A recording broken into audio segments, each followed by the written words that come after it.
Praise the lord. దేవుడికి స్తోత్రములు కలుగునుగాక.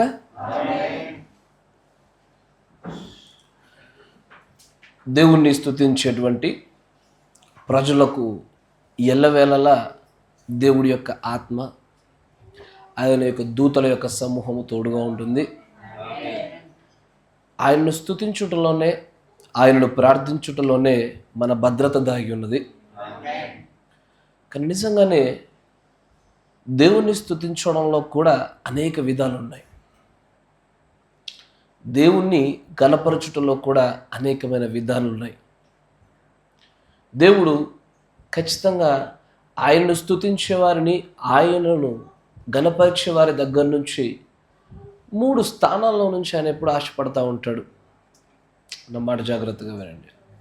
బైబిల్లో మనం ఒక పదాన్ని వింటూ ఉంటాం, కొద్దిపాటి వివాదాస్పదమైనటువంటి మాట. దేవుణ్ణి స్తుతించడంలో అధికంగా చాలామంది వాడుతూ ఉంటారు. చాలా సంఘాలు భిన్నమైనటువంటి అభిప్రాయాలు కలిగి ఉన్నాయి. అదే హల్లెలూయా. హల్లెలూయా అనే పదాన్ని మనం ఎక్కడ చూస్తాము? చూడండి ఒకసారి. ప్రకటన గ్రంథము 19వ అధ్యాయం 1వ వచనం చూడండి.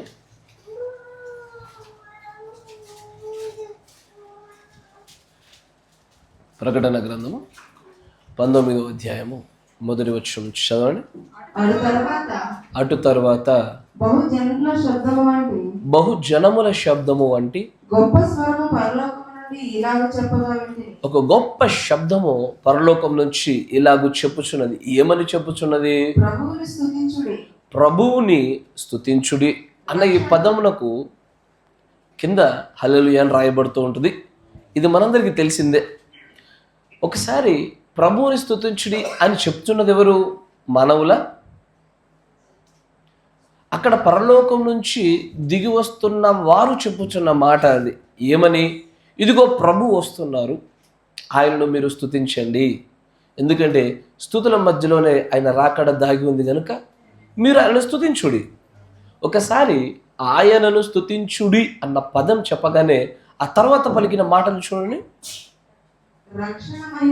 రక్షణ, మహిమ, ప్రభావములు మన దేవునికే చెల్లును. ఎందుకంటే మీరు ఒకసారి ఆలోచన చేయండి. యేసు ప్రభు తన భూమి పైన పరిచర్య చేస్తున్నటువంటి దినాల్లో కూడా నేను నా తండ్రిని మహిమపరిచి ఉన్నాను, తండ్రి నన్ను మహిమపరుస్తున్నాడు, ప్రభువా వీరిని మహిమపరచుము అంటూ తన చేతికి అప్పచెప్పబడినటువంటి ఆ గొర్రెలను గురించి మాట్లాడుతున్నాడు. నా మాట జాగ్రత్తగా వినండి. దేవుడు నోటి గుండాను, హృదయాంతరంగం గుండాను, క్రియల గుండాను స్తుతులు, ఘనతయు, మహిమయు పొందాలని ఇష్టపడుతూ ఉంటాడు. మాట జాగ్రత్తగా వినండి. ఇది నా వర్తమానం కాదు. ఎందుకంటే సంఘానికి వస్తున్నప్పుడు నేను చాలామంది యొక్క ముఖాలు చూస్తూ ఉంటాను. కొంతమందివే ఆసక్తి కనబడుతూ ఉంటాయి, మరికొంతమందివి పొద్దున్నుంచి కష్టపడి పనిచేసిన పనుల వల్ల నీరసంగా కనబడుతూ ఉంటాయి. నేను పని చేయడం వల్ల నీరసం రాదని నేను అనను, కానీ ఆ నీరసము మీరు దేవుని వాక్యాన్ని పొందుకోవడంలో అది అడ్డుగా ఉండకూడదు. ఎందుకంటే ప్రాముఖ్యంగా ప్రతి బుధవార దినాల్లో ఇది బాగా అలవాటైపోయింది. ప్రారంభించిన 10 నిమిషాలకే ఆవలింతలు కనబడుతూ ఉంటాయి నాకు. అందుకే చెప్తా ఉన్నాను నేను, ప్రభు మీ యొద్ద నుంచి మీ హృదయంతో మీరు స్తుతించడాన్ని ఇష్టపడతా ఉన్నాడు. ఆయన మీ క్రియల గుండా కూడా ఆయనను స్తుతియి, ఆయనకు ఘనతయు, ఆయనకు మహిమలు చెల్లించాలని ఇష్టపడతా ఉన్నాడు. మీ నోటి గుండా ఆలోచించండి. బైబిల్లో దేవునికి స్తోత్రములు చెప్పుడి అని ఒక పరలోకం నుంచి ఒక స్వరం రాగానే నిజంగానే దేవుణ్ణి స్తుతించే విధానము మనుషులు చెప్పుచున్న రీతిని పక్కన పెట్టి బైబిల్లో ఉన్న రీతిని చూస్తే రక్షణయు, మహిమయు, ప్రభావములు దేవునికి చెల్లును. ఆమేన్. నిజంగా నోటి గుండా, మన మాటల గుండా ప్రభువుకి స్తుతి చెల్లించుట ఆ విధంగానే చెల్లించాలి. అది బైబిల్ యొక్క లేఖన పద్ధతి. అది పరలోకంలో ఉన్నటువంటి దూతల యొక్క పద్ధతి. పరలోకం నుంచి ప్రకటన 19లో అక్కడ దేవుడితో పాటు దిగొస్తున్నది ఎవరు? దేవుడును ఆయన భార్య. అంటే మీరు అప్పుడు నేర్చుకోవాల్సిన స్థుతి కాదు, ఇప్పుడే నేర్చుకోవాలి దాన్ని. మీరు అప్పుడు నేర్చుకునేది కాదు, ఇప్పటి నుంచి నేర్చుకోవాలా. అందుకే కొన్నిసార్లు సహోదరుడు బ్రహ్నం గారు ప్రసంగం చెప్తున్నప్పుడు కొన్ని స్వరాలు మనం వింటూ ఉంటాం. వాళ్ళు వెనక నుంచి గ్లోరీ అంటారు. అందరూ తమని చూపించుకోవాలనో చూడాలనో కాదది. నిజంగా బైబిల్లో దేవుడికి స్తుతించడంలో ఇది అసలైనటువంటి లేఖన పద్ధతి మార్గం. మహిమ అంటే గ్లోరీ, రక్షణ సాల్వేషన్, అంతేనా? మరియు ప్రభావము అంటే ప్రభావము, ది బ్రిలియన్స్. సరైనటువంటి పదాన్ని పట్టుకుంటే కనుక ద బ్రిలియన్స్ అంటే ఆ ప్రకాశం యొక్క ప్రభావము అని అర్థము. ఇలాంటివి ఆయనకు చెందించబడినట్లుగా మనం ఎల్లవేళలా చేస్తూనే ఉండాలి. ఇప్పుడు ప్రకటన 19లో దేవుడు దిగొస్తున్నప్పుడు స్తుతుల మధ్యలోనే దిగిరావడానికి ఇష్టపడే అక్కడ కొంతమంది ప్రజలు ఇదిగో స్తుతించుడి అంటున్నారు. ఇప్పుడు మీ మధ్యలోనికి ప్రభువు రావాలా? మీరు మన మధ్యలోనికి సంఘంలోనికి ప్రభువు రావాలని ఆశపడుతున్నారా? ప్రభువుని స్తుతించుడి. స్తుతుల మధ్యలోని దిగి వస్తాడు ఆయన. మన మధ్యలో ఆయన ఉన్నాడని నమ్ముదాం. ఇద్దరికంటే ఎక్కువగా ఉన్న చోట ఆయన ఖచ్చితంగా ఉంటానని మాట ఇచ్చాడు. కాబట్టి మన మధ్యలో ఉన్నటువంటి ఆయన ప్రశస్తమైనటువంటి ఆయన ఆత్మ సంచారమునకు దేవునికి స్తోత్రములు కలుగును గాక. చాలా మంచిది. మనందరం కూడా మన పరిశుద్ధ గ్రంథాన్ని తెరిచి రోమీయులకు రాసిన పత్రిక 7వ అధ్యాయము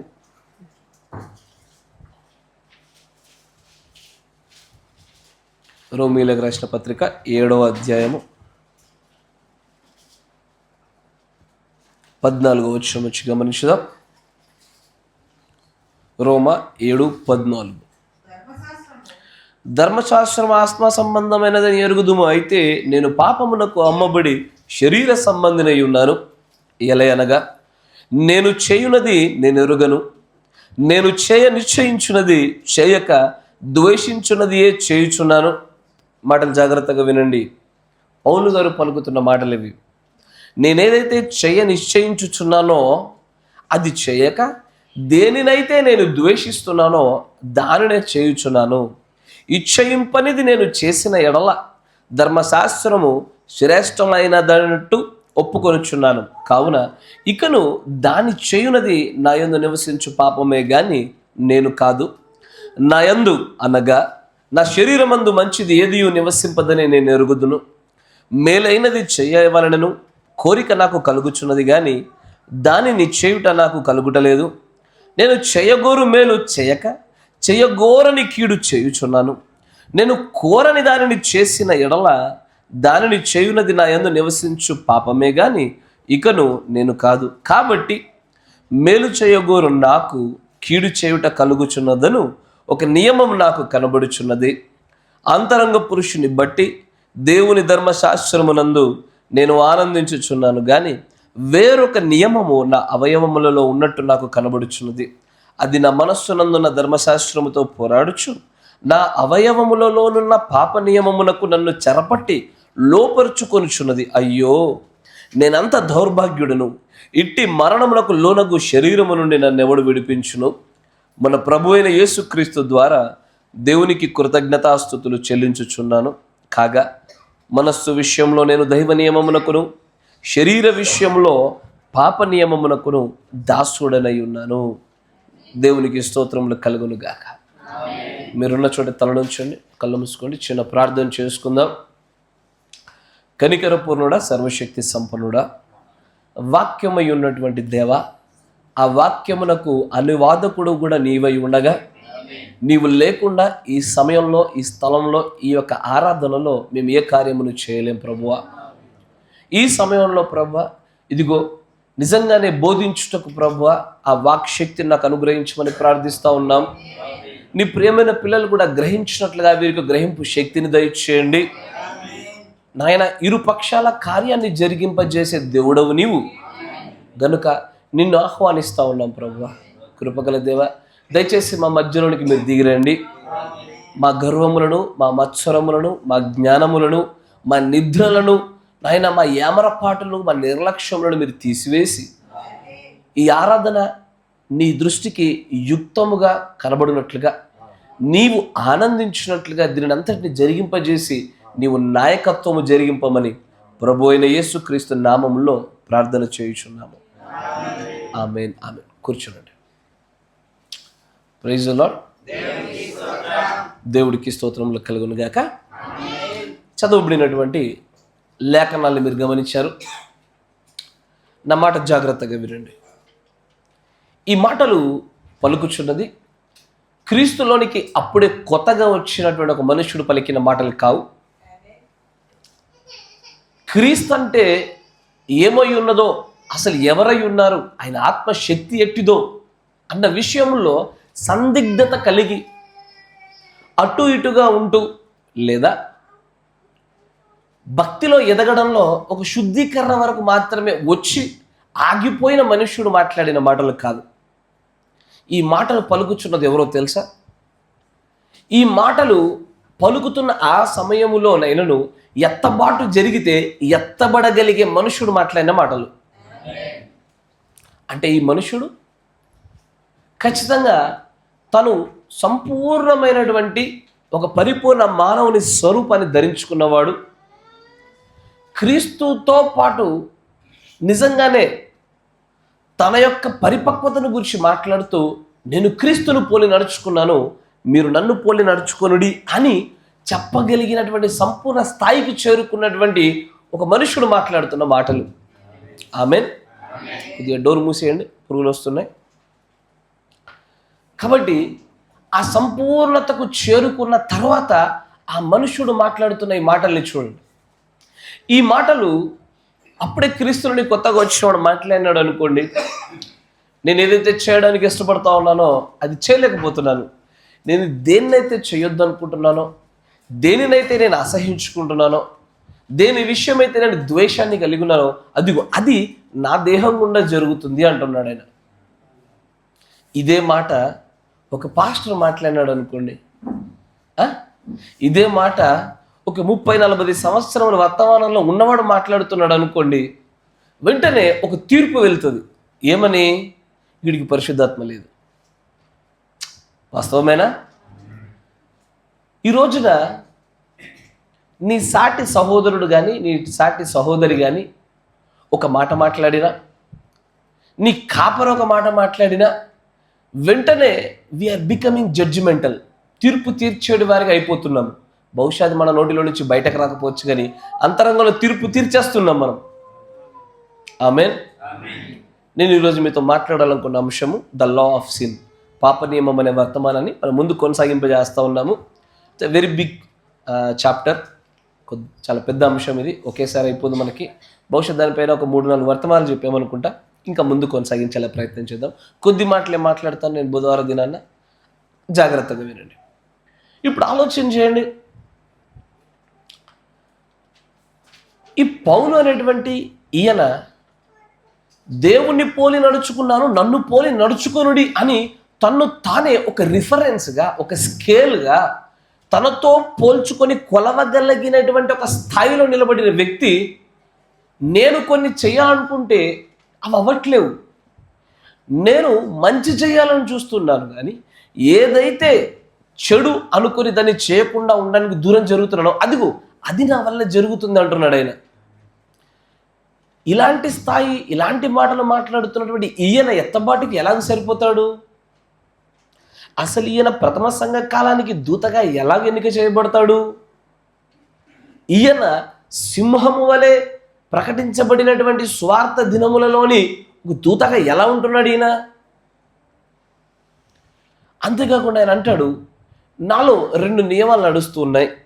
ఒకటి దైవ నియమము, 2 పాప నియమం నడుస్తుంది. ఈ పాప నియమం రావడానికి గల కారణం ఏంటి? ఆది పాపమే కారణం.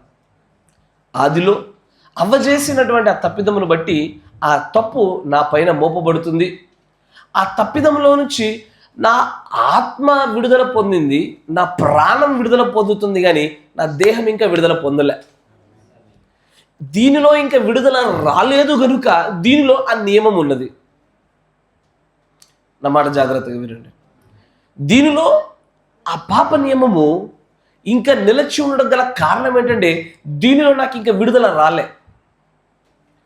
అయితే ఆదిలో జరిగినటువంటి ఆ ఆది పాపం మూలముగా వచ్చినటువంటి పాపం అవ్వచ్చు, ఆ పాపం యొక్క ఫలితంగా వస్తున్న మరణం అవ్వచ్చు, ఇవి దేహమును ఏలుటలో, ప్రాణమును ఏలుటలో, ఆత్మను ఏలుటలో ఈ వ్యత్యాసాలను బట్టి ఈ పాప నియమము వ్యక్తి పైన ఒక్కొక్కరిపైన ఒక్కొక్కలాగా ఇది ఏలుబడి చేస్తూ ఉంది. నా మాట జాగ్రత్త వినండి. ఒక్కొక్కరిపైన ఒక్కొక్కరిలాగా ఈ నియమం ఏలుబడి చేస్తూ ఉంది. కానీ నరమాత్రుడు ఎవడైనను సరే అగ్ని బాప్తిస్మము పొందుకొని వరకు కూడా ఈ దేహములో పాప నియమము ఉండి తీరుతుంది. దీనికి ఎవ్వడు కూడా అతీతుడు కాదు. నా మాట వింటున్నారా? అగ్ని బాప్తిస్మము చేత ఈ దేహము కూడా సంపూర్ణంగా మార్పు చెందినంత వరకు ఈ పాప నియమము పరిశుద్ధాత్మ బాప్తిస్మము ప్రాణమునందు పొందుకున్న వానికి సైతము ఈ నియమము ఏలుబడి చేస్తుంది. ఎందుకంటే పౌలు గారు ఈ మాటలు మాట్లాడుచున్నప్పుడు ఆయన సంపూర్ణంగా పరిశుద్ధాత్మను పొందుకొని ఉన్నాడు. ఆయన పుత్ర స్వీకారము కూడా జరిగించబడి ఉన్నాడు గనుకే నన్ను పోలి మీరు నడుచుకోండి అని చెప్పగలిగినాడు ఆయన. ఎందుకంటే నన్ను పోలి నడుచుకోండి అని ఎప్పుడు చెప్పగలుగుతారు? ఇదిగో ఈయన మాట వినుడి అని చెప్పినప్పుడే. నా మాటల జాగ్రత్త. ఎందుకంటే people are becoming so judgemental nowadays because they do not have any idea about the law of sin. అంటే పాప నియమమును గురించి అవగాహన ప్రజలలో లేకపోవటం వలన ప్రజలు చాలా సునాయాసంగా వ్యక్తుల్ని తీర్పు తీర్చేస్తూ ఉన్నారు. సమస్య ఏంటో చెప్పనా? ఇప్పుడు ఒకవేళ నువ్వు తీర్పు తీర్చుచుండగా ఆ తప్పు చేసినటువంటి ఆ వ్యక్తి అయినా రక్షించబడతాడేమో కానీ తీర్పులను కలిగి ఉన్నందుకు నీవెన్నటికి పరలోక రాజ్యంలోనికి రాలేదు. ఎందుకంటే నీవు కొలత చొప్పునే నీవు కొలవబడుతున్నావు. నువ్వు ఏ రీతిలోనైతే ఎదుటి వ్యక్తిని నువ్వు చూస్తున్నావో అదే రీతిలో ఖచ్చితంగా నువ్వు కొలవబడుతున్నావు. నేనైతే వ్యక్తిగతంగా ఎవరెన్ని తప్పుదాలు చేసినా వాటిని తప్పు అని ఖండిస్తాను, కానీ అందరిని రక్తం కింద చూస్తా. ఎందుకంటే నేను రక్తం కింద చూడబడడానికి ఇష్టపడుతున్నా కాబట్టి. ఎందుకంటే నా పాపములను, నా వ్యక్తిగతమైనటువంటి బలహీనతలను, నా సంపూర్ణ సిద్ధిలోనికి రాకుండా నన్ను అడ్డుగా నిలబడిన ప్రతిదాన్ని కూడా ప్రభు నన్ను రక్తం కింద చూస్తున్నప్పుడు నేను ఆయనకు సంపూర్ణుడిగా కనబడతాను. నేను ఆయన నన్ను అలాగే చూడాలని నేను ఆశిస్తున్నప్పుడు నేను అందరిని అలాగే చూడాలా. నేను దైవికమైన ప్రేమ గుండానే ప్రతి ఒక్కరిని చూడడానికి ఇష్టపడతాను. ఎందుకంటే ఆయన నన్ను అలాగే చూడాలని ఇష్టపడుతున్నా కాబట్టి. ఒక దినాన ఎత్తబాటు గడియ రాగానే ఆ సమయంలో ప్రభు నిన్ను ఎలా చూడాలని ఇష్టపడతావు?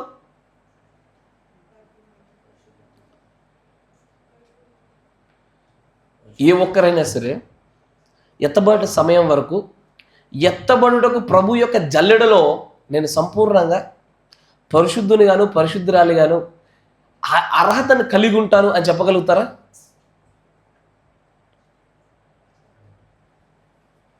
అట్లా చెప్పగలుగుతున్నారంటే మీ భక్తి పౌలు భక్తి కంటే చాలా గొప్ప భక్తి మీది. ఎందుకంటే పౌలు గారు కృపను గురించి మాట్లాడినాడు. ఆయన నేనేం కోరుకుంటున్నాను తెలుసా? ఆ సమయంలో ఒక ఎగ్జామినర్ 35 మార్కులకు పాస్ అవుతున్నప్పుడు 34కే పాస్ అయినోడికి ఫోన్ లేని కృప చేత ఒక 2 మార్కులు పడేస్తాడు చూసావా? అదిగో ఆ కృప ఆ సమయంలో నా పట్ల చూపించాలని కోరుకుంటున్నా. నేను అలాగే కోరుకున్నప్పుడు నేను అదే రీతిగా నా సాటి సహోదరుని చూస్తున్నప్పుడు నేను ఖచ్చితంగా అలాగే కొలవబడతా. అంతేనా? కానీ నేను ఒకవేళ ఈ పాప నియమముల గురించి అవగాహన లేకుండా ఎవరిని ఎలా పడితే అలాగున నా నోటి మాట చేతైనను, నా తలంపు చేతైనను, లేకపోతే మరొక వ్యక్తితో నేను మాట్లాడుచుండగా నా సంభాషణ చేతైనను ఎలా కొలుస్తున్నానో ప్రభు నన్ను అలాగే కొలుస్తాడుగా. నేను ఉదాహరణకు మాట చెప్తాను.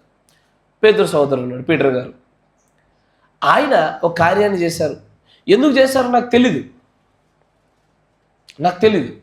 ఇప్పుడు అంతెందుకయ్యా, రూబెన్ గారు ఉన్నారు. ఆరుమూరులో కూటమి జరిగింది మొన్న. ఆలస్యంగా వచ్చారు. ఆలస్యంగా రావడాన్ని బట్టి మొట్టమొదటిగా ఒక 1/2 సెకండ్ కోపం వచ్చింది నాకు. నేను యథార్థంగా మాట్లాడుతాను, ఎందుకంటే ఇక్కడ నిలబడి అబద్ధాలు చెప్పకూడదు. కోపం వచ్చింది, ఒక 1/2 సెకండ్ చాలా కోపం వచ్చింది. ఎంత చెప్పినా మారరా వీళ్ళు అని అనిపించింది నాకు. ఎప్పుడు చూడు ఇంత ఆలస్యంగానే వస్తారా, ఇన్ని సంవత్సరాల నుంచి చెప్తా ఉన్నాయి, మారరా అనిపించింది. ఒక అర సెకండ్లోనే మళ్ళీ మనస్సు అక్కడ ఏం జరిగిందో మనకు తెలియదుగా, వెనకాల ఏమైందో మనకు తెలియదుగా, కాబట్టి తీర్పు తీర్చకూడదు అని నాలో పెట్టబడినటువంటి ఆత్మ నన్ను బలంగా తాకింది. నాకు అనిపించింది, ప్రభువు నన్ను క్షమించు. అక్కడ ఏదో కారణం ఉండి ఉంటుంది, కారణం లేకుండా ఆలస్యం ఎవరు. ఇది యథార్థంగా జరిగిన విషయం చెప్తా ఉన్నాను నేను. ఒకసారి కుటుంబం అయిపోయిన తర్వాత ఎందుకు ఆలస్యంగా వచ్చామంటే బండి బాగా ఇబ్బంది పెట్టింది అన్నాడు. బహుశా అది చూపించడానికేనేమో పోయేప్పుడు కూడా అది మాకు ప్రదర్శించబడింది. అంటే ఎదుటి వాళ్ళు ఏ సందర్భంలో ఏ మాట అంటున్నారు, ఏ సందర్భంలో ఎలాగ ప్రవర్తిస్తున్నారు, ఏ సందర్భాన్ని దేన్ని బట్టి, వాళ్ళ స్థాయిని బట్టి, వాళ్ళ విశ్వాసాన్ని బట్టి, వాళ్ళ జ్ఞానాన్ని బట్టి ఎలాంటి రూపంలో వారు అలాంటి కార్యాలు చేయగలిగినారో దాని గురించి అవగాహన లేకుండా తీర్పు తీర్చేటువంటి రీతిలో నేను మాట్లాడినా, ఆలోచించినా, నేను ఒకవేళ ఒక చిన్న తలంపు నాలో కలిగినా నేనేం చేస్తానంటే తీర్పు తీర్చేవాడిగా ఉంటున్నాను నేను. ఇప్పుడు ఒక కార్యాన్ని చేస్తున్నప్పుడు ఎప్పుడైనా సరే ప్రభు ఎందుకోసం చేశాడని చూస్తాడు ఆయన. ఎవరెవరిని? జాగ్రత్త, నా మాట జాగ్రత్త వినండి. సౌలు అమాలేకీయుల పైన యుద్ధం చేస్తూ ఉన్నప్పుడు తను చేసిన తప్పిదం ఏంటి? దేవుడి కొరకు మంచి కొవ్విన ఎడ్లను దాచిపెట్టినాడు. అక్కడ దేవుడు ఎందుకు అని చూడలే. అక్కడ దేవుడు ఎందుకని చూడలేదు. కానీ అదే దావీదు తినకుండా రొట్టెలు తింటే మాత్రం ఎందుకని చూశాడు ఆయన. నా మాట జాగ్రత్త. ఒకరు చేస్తే ఎందుకని ఇలాగ చేయబడింది అని చూడలేదు, మరొకరు చేసిన దాంట్లో ఎందుకు అని చూడబడింది. అంటే వారి యొక్క ఆజ్ఞ యొక్క అతిక్రమణ ఇరువురికి ఒకేలాగా పనిచేయలేదు, పాప నియమము కూడా వారి ఇరువురి పైన ఒకేలాగా ఏలుబడి చేయలేదు. అంతేనా? అందుకే తన పాపములకు పరిహారం నొందినవాడు ధన్యుడు అని రాశాడు అన్న విషయాన్ని మరలా హెబ్రీ పత్రికలోను రోమపత్రికలో మళ్ళీ పౌలు గారు బల్లగుద్ద 2-3 సార్లు ఎత్తినాడు ఆయన. దానికి గల కారణం ఏంటంటే ఇది ఒక స్పెషల్ కేటగిరీ పీపుల్, ఒక ప్రత్యేకమైన వర్గపు ప్రజలు వీళ్ళు. ఈ ప్రజలు చేస్తున్న దాంట్లో వెనకాల ప్రభు ఎందుకని చేశాడు అని ఆలోచిస్తాడు. నా మాట జాగ్రత్తగా వింటున్నారా? ఈ స్పెషల్ క్లాస్ పీపుల్ ఇది ఎవరో కాదే, వైస్ వర్జిన్స్, బుద్ధి కలిగినటువంటి కన్యకలు చేస్తున్న కార్యం వెనకాల ఎందుకు ఇలాగ చేయబడింది అని ఆలోచన చేస్తాడు. ఎక్కడైతే బుద్ధి లేని కన్యకలు చేస్తున్న కార్యాలకు ఎందుకని చూడాయన, ఎందుకని చూడు. ఇక వేషధారుల విషయంలోనూ అవిశ్వాసుల విషయంలోనూ ఇక వేరే వ్యత్యాసమైనటువంటి ఒక కొలమానాన్ని వాడుతున్నాడు ఆయన. ఆమేన్. ఈ వార్త మనకు జాగ్రత్తగా వినండి, మంచిగా పట్టుకోండి. నేను ఇదివరకు చెప్పాను అసలు పాప నియమం అంటే ఏంటో తెలుసుకున్నాక ఈ 4 వర్గాల ప్రజలు మనం చూసాము చూడారా. అన్ని కాలాల్లో 4 వర్గాలు ఎవరెవరు? ఒకటి బుద్ధిగల కన్యకలు, బుద్ధి లేని కన్యకలు, వేషధారులు, అవిశ్వాసులు. ఈ నలుగురిలో ఈ పాప నియమము ఒక్కొక్కరి పైన ఎలాగూ నిజంగా నియమము ఎలుబడి చేస్తుందో మనం తెలుసుకోవాలి. ఇది తెలియలేదనుకో, అయ్యా నా మాట వినండి, ఇది తెలియలేదనుకో బహుశా నువ్వు ఒక దావీదును చూస్తున్నావేమో, నీ కళ్ళెదుట ఒక దావీదును చూస్తున్నావేమో, వాడిని చూసి నువ్వు బహుశా అనేకమైన తప్పిదాలు మోపివన్నీ నిజంగానే తీర్పు తీరుస్తూ నీతిమంతుడు కాదంటున్నావేమో. కానీ రేపు పొద్దున ప్రభు యొక్క పక్షాన కూర్చుండేది వాడే. నీకు తెలియదుగా, you don't know until unless we meet the ending of our lifes. మన జీవితం యొక్క చివరి గమ్యాలు చూసే వరకు కూడా మనం ఎవరితో ఏం మాట్లాడుతున్నా కూడా మనకు తెలియదు. అందుకే ఆయన అంటాడు మత్తయి సువార్తలో, తీర్పు తీర్చకూడదు. గొడవ వెళ్ళిపోయిందిగా, అప్పుడు మీరు తీర్పు తీర్చబడరు. తీర్పు తీర్చకూడదు, కానీ తప్పనిపించినది లేఖనం యొక్క మద్దతుతో సరిచేయాలా. ఇప్పుడు నా కళ్ళ ఎదుట ఏదైనా తప్పిదం జరుగుతున్నట్టు కనబడింది అనుకోండి, సరిచేయలేకపోతే అది దైవికమైన ప్రేమ కాదు. నేనేం చేసినట్లు? అన్యుడిగా మిమ్మల్ని వదిలేసినట్టు. ఇప్పుడు మీరు ఒక తప్పిదం చేస్తూ ఉన్నారు నా కంటి ఎదురుగా, నేనేం చేయాలి? ఒకవేళ నేను సరి చేయకుండా వదిలేశాను అనుకోండి, నేను మీ పట్ల ఎలాంటి ప్రేమను కలిగి ఉన్నట్లు? బిజినెస్ లవ్ అంటే నువ్వు తప్పు చేసినప్పుడు నేనేమన్నా, నేను తప్పు చేసినప్పుడు నువ్వేమనొద్దు. నీ బిజినెస్ నీది, నా బిజినెస్ నాది, నీ పని నీది, నా పని అది. కానీ ఒకే వర్తమానము, ఒకే ఆత్మ, ఒకే గమ్యాన్ని కలిగి ఉన్న మనము ఒకరినొకరు ఖచ్చితంగా సరి చేసుకోవాల్సిందే. ఆమేన్. ఎదుటివాడు వింటాడా వినడా మనకు అనవసరం. We don't care about that. ఎందుకంటే మన ప్రభు మనల్ని ఎలాగో ప్రేమించమని చెప్పాడు, అది ప్రేమిస్తూనే పోవాలి. దైవికమైన ప్రేమ అంటేనే ద లవ్ ఈజ్ కరెక్షన్ అన్నాడు ఆయన. అసలు కరెక్షన్ లేకపోతే అసలు దైవికమైన ప్రేమ లేనట్టు. వింటున్నారా? ఇప్పుడు నీ పక్కన ఒకడు ఎలవేలడా, నువ్వు కరెక్ట్ బ్రదర్, నువ్వు కరెక్ట్ బ్రదర్, నువ్వు కరెక్ట్ బ్రదర్ అంటున్నావు అంటే నాకు అతని స్పిరిట్ పై నమ్మకం లేదు, ఏదో డౌట్ వస్తుంది.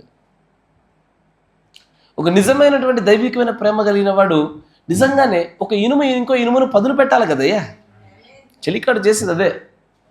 నిజంగా దైవికమైనటువంటి ప్రేమలో ఉన్న మనము ఒకరినొక సరి చేసుకుంటూ పోవాల్సిందే. కానీ అది చేసుకోవడానికి బదులుగా ఇదిగో ఈ పాప నియమముల పట్ల అవగాహన లేకపోవటంలో ఒకరిపైన ఒకరు ఖచ్చితంగా తీర్పు తీర్చుకుంటున్నారు. ఎందుకు దీని గురించి ఉపోద్ఘాతంలో కూడా ఇంతసేపు మనం ఉండవలసి వస్తుందంటే ఇది ఎన్ని మార్లు వద్దన్న మన హృదయంలో జరిగేది ఇదే. దీన్ని జయించలేకపోతున్నారయ్యా, నిజంగా జయించలేకపోతున్నాను. ఇప్పుడు మీరు ఒక తప్పిదంలో పడినారనుకోండి, ఫస్ట్ కోపం వస్తుంది, తర్వాత అయ్యో నా సహోదరుడు నా సహోదరు ఇలా చేశారేంది, ఆ తర్వాత మిమ్మల్ని గురించి ప్రార్థన చేస్తాను నేను. సరిచేయటం ఒకవేళ సమంజసమైనట్లయితే సరి చేసుకుంటాం, మనం ఒకరినొకరు గద్దించుకుంటాం. కానీ దీనికి బదులు ఏం చేస్తున్నామంటే ఒకరిని గురించి ఒకరు తీర్పు తీర్చుకొని ఏ మనుషుడైతే తప్పు చేశాడో అతని దగ్గరికి వెళ్ళి మాట్లాడకుండా మరొకటి దగ్గర మనం చెవులలో ఊదుతున్నాం. వాస్తవమే కదా? అంటే ఎక్కడో ఈ పాప నియమముల గురించి నీకు అవగాహన కలగడంలే. ఎదుటివాడి పాపములు నువ్వు తీర్పు తీర్చడం వల్ల నువ్వు పాపి అవుతున్నావుగా. ఈ నియమాన్ని మర్చిపోతున్నారు. నీ కళ్ళెదురు ఎవరు ఏది చేసినప్పటికీ లేఖన ప్రకారంగా దైవికమైన ప్రేమను సరిచేయడం తప్ప అంతకు మించి ఏ తీర్పు మనం తీర్చినా ఆ తప్పిదంలో అందరికంటే ఎక్కువ మనమే తప్పుదం చేసిన వరం అవుతున్నాం. అందుకే గమనించండి, ఈ పాప నియమాలను కూడా మాట్లాడుతూ ఉన్నవి 2 నియమాలు. ఒకటి దైవ నియమము, 2 పాప నియమము. దైవ నియమము నిజంగా శరీరంలో, ప్రాణంలో, ఆత్మలో ఎక్కడెక్కడ ఏలుబడి చేయబడుతుందో అన్న దాన్ని బట్టి ఒక వ్యక్తి యొక్క ఎత్తబాటు ఆధారపడి ఉంటుంది. నా మాట జాగ్రత్తగా వినండి. పాప నియమము దేహములో, ప్రాణంలో, ఆత్మలో ఎక్కడెక్కడ ఏలుబడి చేయబడుతుంది దాన్ని బట్టి వాడి యొక్క పాప స్థితి ఆధారపడి ఉంటుంది. నా మాట వినండి. ఇప్పుడు ప్రభు పరలోక రాజ్యం ఎక్కడుంటుంది అని దేవుణ్ణి ఒకరు ప్రశ్నించారు. నా మాట లోతైనటువంటి ఆలోచన కలిగిన వాళ్ళు పట్టుకోగలుగుతారు, ఆసక్తి ఉన్న వాళ్ళు జాగ్రత్త వినండి. అప్పుడు ప్రభు అంటాడు ఏమని, పరలోక రాజ్యం అక్కడ ఇక్కడ ఎక్కడో లేదు కానీ మీ మధ్యలో ఉన్నది. ఇది ఒక చోట మాట్లాడిన మాట. లూకాసు సువార్తలో మార్కు సువార్త మరో చోట అంటాడు ప్రభు, పరలోక రాజ్యం ఎక్కడ లేదు మీలో ఉన్నది అన్నాడు ఆయన. నా మాట జాగ్రత్త. ఇప్పుడు బాప్తిజం ఇచ్చే యోహాను ఆ యోర్దను నదిలో నిలబడి మాట్లాడుతూ అంటాడు, లోక పాపమును మోసుకొని పోవు గొర్రెపిల్ల, ఇదిగో ఈయనే, పరలోక రాజ్యము సమీపించి ఉన్నది. ఆయన వస్తున్న రాకడను బట్టి ఏమంటున్నాడు ఆయన, పరలోక రాజ్యము సమీపించుచున్నది. అంటే ఏంటో ఆలోచన చేయండి. దైవ నియమము దేహమునందు మాత్రమే ఏలుబడి చేయుచున్నప్పుడు పరలోక రాజ్యము సమీపముగా భౌతికంగా వారి మధ్యలో ఉంది. అదే దైవ నియమము ఆత్మయందు ఏలుబడి చేస్తున్నప్పుడు పరలోక రాజ్యం వారి మధ్యలో ఉన్నది. వారి మధ్యలో సమీపిస్తూ వస్తున్న సందర్భం వేరు, వారి మధ్యలో ఉండడం వేరు. అదే దైవ నియమము ప్రాణమునందు ఏలుబడి చేయుచున్నప్పుడు వారిలో పరలోక రాజ్యం ఉన్నది. వ్యత్యాసాన్ని గమనిస్తున్నారా? ఈ కొంచెం నేను స్ట్రేట్ ఫార్వర్డ్గా చాలా విషయాలు వివరించకుండా చెప్పేసాను కాబట్టి అర్థం కాకపోవచ్చు. అంటే పరలోక రాజ్యం యొక్క రాకడ అనేటువంటిది అది నెమ్మదిగా వస్తుంది. ఇప్పుడు మనుషులో ప్రాణము, ఆత్మ, దేహం, పాపం ఒకేసారి మూడింటిని పట్టేసిందా? పాపం ఎట్లా వచ్చింది? మొట్టమొదటిగా ప్రాణంలో అవిశ్వాసం ఏర్పాటు చేసుకుంది. ఆ తర్వాత ఆత్మలో దేహము నియంత్రించలేనటువంటి అవుట్ ఆఫ్ కంట్రోల్ నియంత్రించలేకపోయినటువంటి ఒక శరీర సంబంధమైనటువంటి కోరిక బలంగా తాకిడి జరిగింది. అది దేహాన్ని నియంత్రించుకొని దేహంలో పాపం కనపరచబడ్డది. పాపం అనేది మొట్టమొదటి ఎక్కడ పుడుతుంది? ప్రాణంలోనే పుట్టాల, తర్వాత ఆత్మలోనికి, ఆత్మ నుంచి దేహంలోనికి రావాల. దైవ నియమం కూడా అట్లాగే వస్తుంది. ఆ దైవ నియమము ఏ స్టేజ్లో ఉంటుందాన్ని బట్టి పరలోక రాజ్యం అక్కడ ఆధారపడి ఉంటుంది. పరలోక రాజ్యము ఒకవేళ దైవ నియమము దేహమునందే ఉంటుందనుకోండి, అందరూ వస్తున్నారు, మారు మనస్సు పొందట్లేరు, మనస్సు మార్పులు లేవు, వాళ్ళకి ఎలాంటి దైవ చిత్తానుసారమైన దుఃఖం లేదు, అయినా కానీ కొంతమంది ప్రజలు వచ్చి యోర్దాను దగ్గరికి రాగానే బాప్తిజం పొందకడానికి చూసుకుంటున్నారు. అప్పుడు అంటాడు బాప్తిజం ఇచ్చే యోహాను, సర్ప సంతానమా, మీకు ఉగ్రత నుంచి తప్పించక మీకు బోధ చేసిన వాడెవడు, మీకు బుద్ధి చెప్పిన వాడెవడు, మారు మనసు తగిన ఫలాలు ఫలించుడి అంటూ దానికంటే ముందు ఇదిగో పరలోక రాజ్యం సమీపిస్తున్నది. అంటే అక్కడ ప్రజలు ఏం చేస్తూ ఉన్నారు? భౌతికముగా నీటిలో బాప్తిస్మాన్ని పొందుతూ భౌతిక సంబంధమైనటువంటి దైవ నియమాన్ని పాటిస్తున్నారు. అక్కడ ఎప్పుడైతే వారు ఆత్మలో వారి యొక్క దైవ నియమం వారి మధ్యలో పని చేయడము కొనసాగుచుండగానే అప్పుడు యేసు ప్రభు వారు అన్నారు, పరలోక రాజ్యం సమీపించడం కాదు, పరలోక రాజ్యం మీ మధ్యలోకి వచ్చేసింది. నా మాట వింటున్నారా? ఎప్పుడైతే పరలోక రాజ్యం యొక్క స్థానము, దాని స్థితి మనుష్యుల మధ్యలో నుంచి వారి ప్రాణములలో పరిశుద్ధాత్మ యొక్క బాప్తిస్మం చోటు చేసుకోగానే ఆ నియమము వారి ప్రాణములను ఏలుబడి చేయగానే పరలోక రాజ్యం ఇప్పుడు సమీపంలో కాదు, వారి మధ్యలో కాదు, వారిలో వచ్చేసింది అది. అందుకే పరలోక రాజ్యం అన్నప్పుడు బైబిల్లో ఒక చోట క్రీస్తుని గురించి మాట్లాడతాడు, ఒక చోట శిష్యులను గురించి మాట్లాడతాడు, మరొక చోట అంతరంగాన్ని గురించి మాట్లాడతాడు. పరలోక రాజ్య సమీపాన్ని గురించి 3 భాగాలుగా 3 రీతులుగా పరిశుద్ధ గ్రంథం మాట్లాడుతుంటుంది. ఈ పరలోక రాజ్యం మనలోనికి రావాలంటే పాప నియమం మనలోంచి బయటకు పంపించాలా. నా మాట వింటున్నారా? పాప నియమం ఎలాగో బయటకు వెళ్ళిపోతూ ఉంటుందో పరలోక రాజ్యం అలాగ లోపలికి చేరువడుతూ ఉంటుంది అది. ఆమేన్. ఈ పాప నియమం గురించి అవగాహన లేకపోతే ఈ దైవ నియమం మూలంగా వచ్చేటువంటి పరలోక రాజ్యాన్ని పొందుకోలేరు. ఎందుకంటే చీకటి లేకపోతే వెలుగు, వెలుగు లేకపోతే చీకటి. అట్లాగే ఐదర్ ఈ 2 నియమాల్లో ఏదైనా ఒక నియమానికి మనం లోబడుతున్నాం. అయితే పాప నియమానికన్నా లోబడుతున్నాం, దైవ నియమానికన్నా లోబడుతూ ఉన్నాం.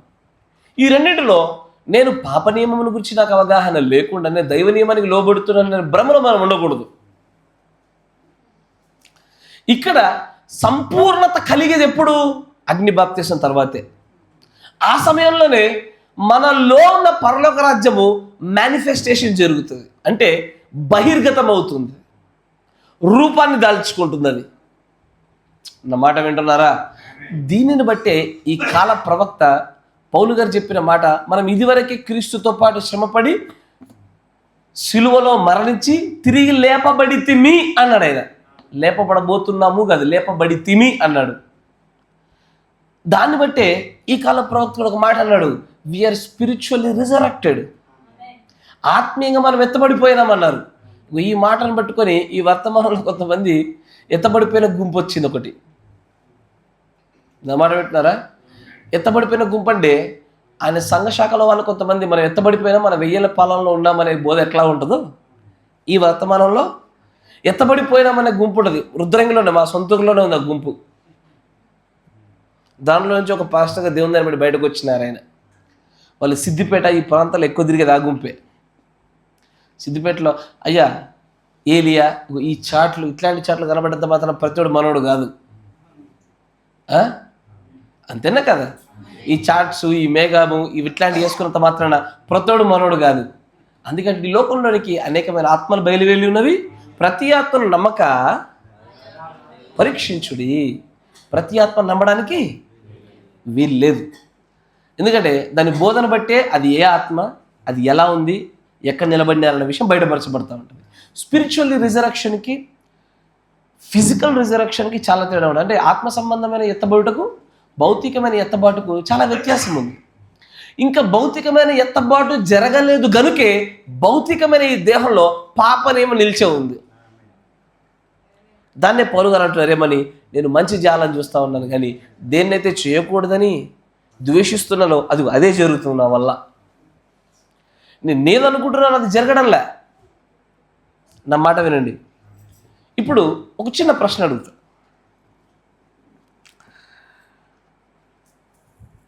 పరిశుద్ధాత్మ బాప్తిస్మాన్ని పొందుకున్న వ్యక్తులు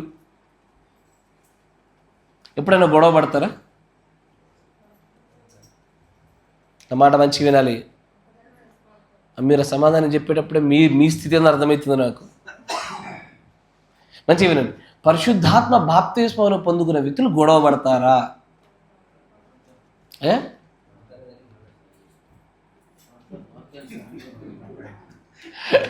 అంటే వాళ్ళ కుటుంబాలు ఏం చేస్తుందో నాకు అర్థమవుతుంది. పరిశుద్ధాత్మ బాప్తిస్మం పొందుకున్న వ్యక్తి గొడవ ఆడతారు ఖచ్చితంగా. నూతనంగా జన్మించిన వ్యక్తి కూడా గొడవ పడతారు. బైబిల్లో మనకు ఆధారాలు కూడా ఉంటాయి. అపోస్తుల కార్యం 15వ అధ్యాయం ఉంటే చూడండి. అయ్యా, నేను ఈ పాప నియమంలో చాలా స్లోగా వెళ్తాను నేను, ఎందుకంటే ఒకేసారి ముగిస్తే ఖచ్చితంగా అర్థం కాదు. Yes or no? ఇది ఒకేసారి ముగిస్తే ఒక 2-3 వర్తమానాల్లో ముగిస్తే అర్థమయ్యే విషయం కాదు. ఇది ప్యారలల్గా నడుస్తుంటాయి. దైవ నియమము, పాప నియమము పక్కపక్కన ప్యారలల్గా నడుస్తూ ఉంటాయి. ఒకదానితో ఒకటి కొన్ని చోట్ల మనుషులు 2 పట్టేసుకుని కూర్చున్నాయి కాబట్టి అర్థం చేసుకోవాలి. అపోస్తుల కార్యము 15వ అధ్యాయము 39వ వచనం చూద్దాం. 38. అయితే పౌలు పంఫూలియాలో పని కొరకు తనతో కూడా రాక తమను విడిచిన వారిని వెంటబెట్టుకొని పోవుట యుక్తం కాదని తలంచెను. 36వ వచనం నుంచి, కొన్ని దినములైన తర్వాత ఏ పట్టణములలో ప్రభు వాక్యము ప్రచురితమో ఆయా ప్రతి పట్టణంలో ఉన్న సహోదరుల యొద్దకు తిరిగి వెళ్ళి వారు ఎలాగున్నారో మనము చూతమని పౌలు బర్నబాతో అనెను. ఎవరెవరు? బర్నబా కూడా దేవుడు ఆత్మచేత నింపబడిన వాడు. They are born again Christians. మరలా నూతనముగా జన్మించినటువంటి క్రైస్తవులు పౌలు, బర్నబా. ఇప్పుడు వీళ్ళిద్దరిలో నన్ను చూడండి ఒకసారి. మీరు మళ్ళా ఋత్విక్లాగా అయిపోతున్నారు. ఒక ఉదాహరణ మీకు చెప్పే గుర్తుందా? ఋత్విక్కి మన షమ్ గారికి తేడా. షమ్ గారు ఏం చేస్తారంటే క్వశ్చన్స్ అడుగుతాడు. ఋత్విక్ గారు ఏం చేస్తారంటే మ్యాటర్ వినడు, చూపిస్తే అటు ఉరికిపడిపోయాడు బోడమే. మీరట్టే వాక్యం చెప్తే వచనం చూపిస్తే పోయేటట్టే ఉన్నారు. ఎటు తీసుకెళ్తున్నాడో పాస్టర్ కూడా పరిశుద్ధాత్ముడు ఏ విషయం చూపించాలో కూడా అది వద్దుగా మనకి. చదువుడే చదువుడు. కొంచెం నాతో పాటు కలిసి రండి దయచేసి. అక్కడ చూడండి, ఈ పౌలు బర్నబాల్లో ఖచ్చితంగా ఆత్మ ప్రత్యక్షతలో ఎవరు గొప్ప అంటే ఎవరికి ఆధిక్యత ఎక్కువ ఉంది? ఆబ్వియస్లీ పౌలే.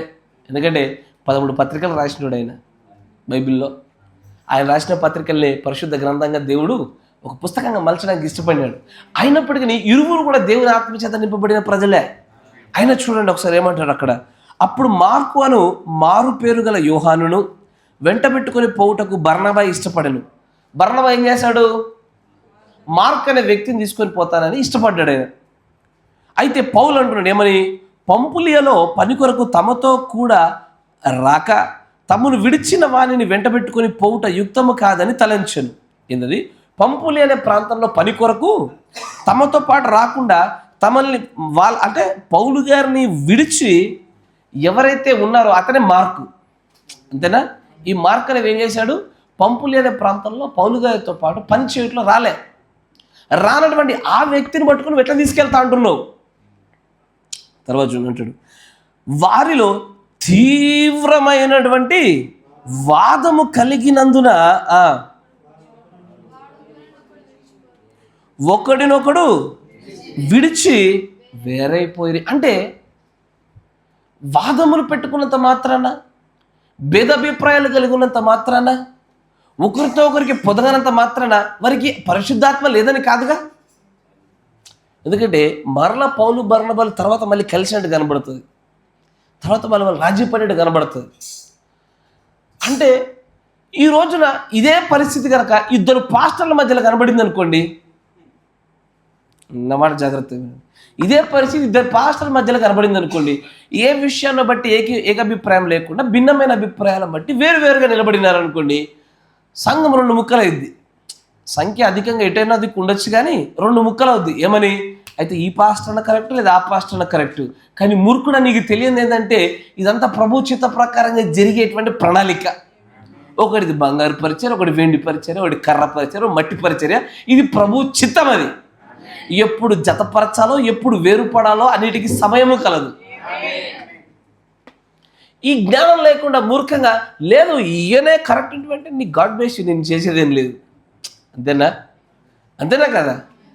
ఇక్కడ గమనించండి, ఇజ్రాయేలీలు 12 గోత్రికులుగా ఉన్నప్పుడు వారు 10 మంది ఒకవైపు, 2 ఒకవైపు విడిపోవుట ప్రభు దాన్ని అనుమతించాడు. ఆయన అలాగూ అనుమతిస్తున్నాడు అంటే దాని వెనకాల ప్రభు యొక్క గొప్ప ప్రణాళిక దాగుంటుంది.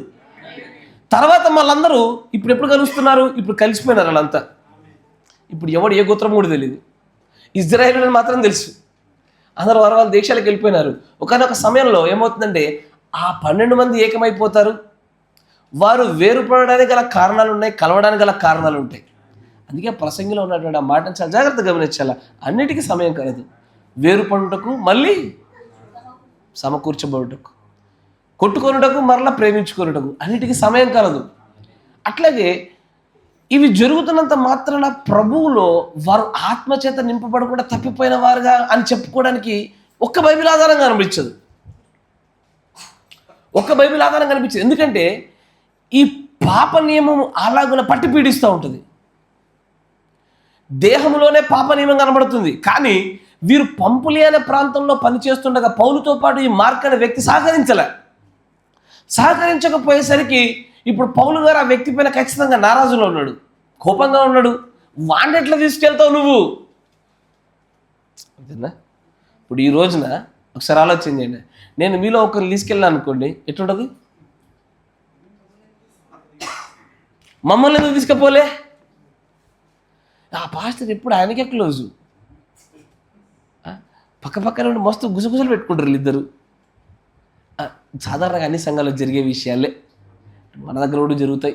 మన దగ్గర సంఘమేగా, అంతేనా కదా?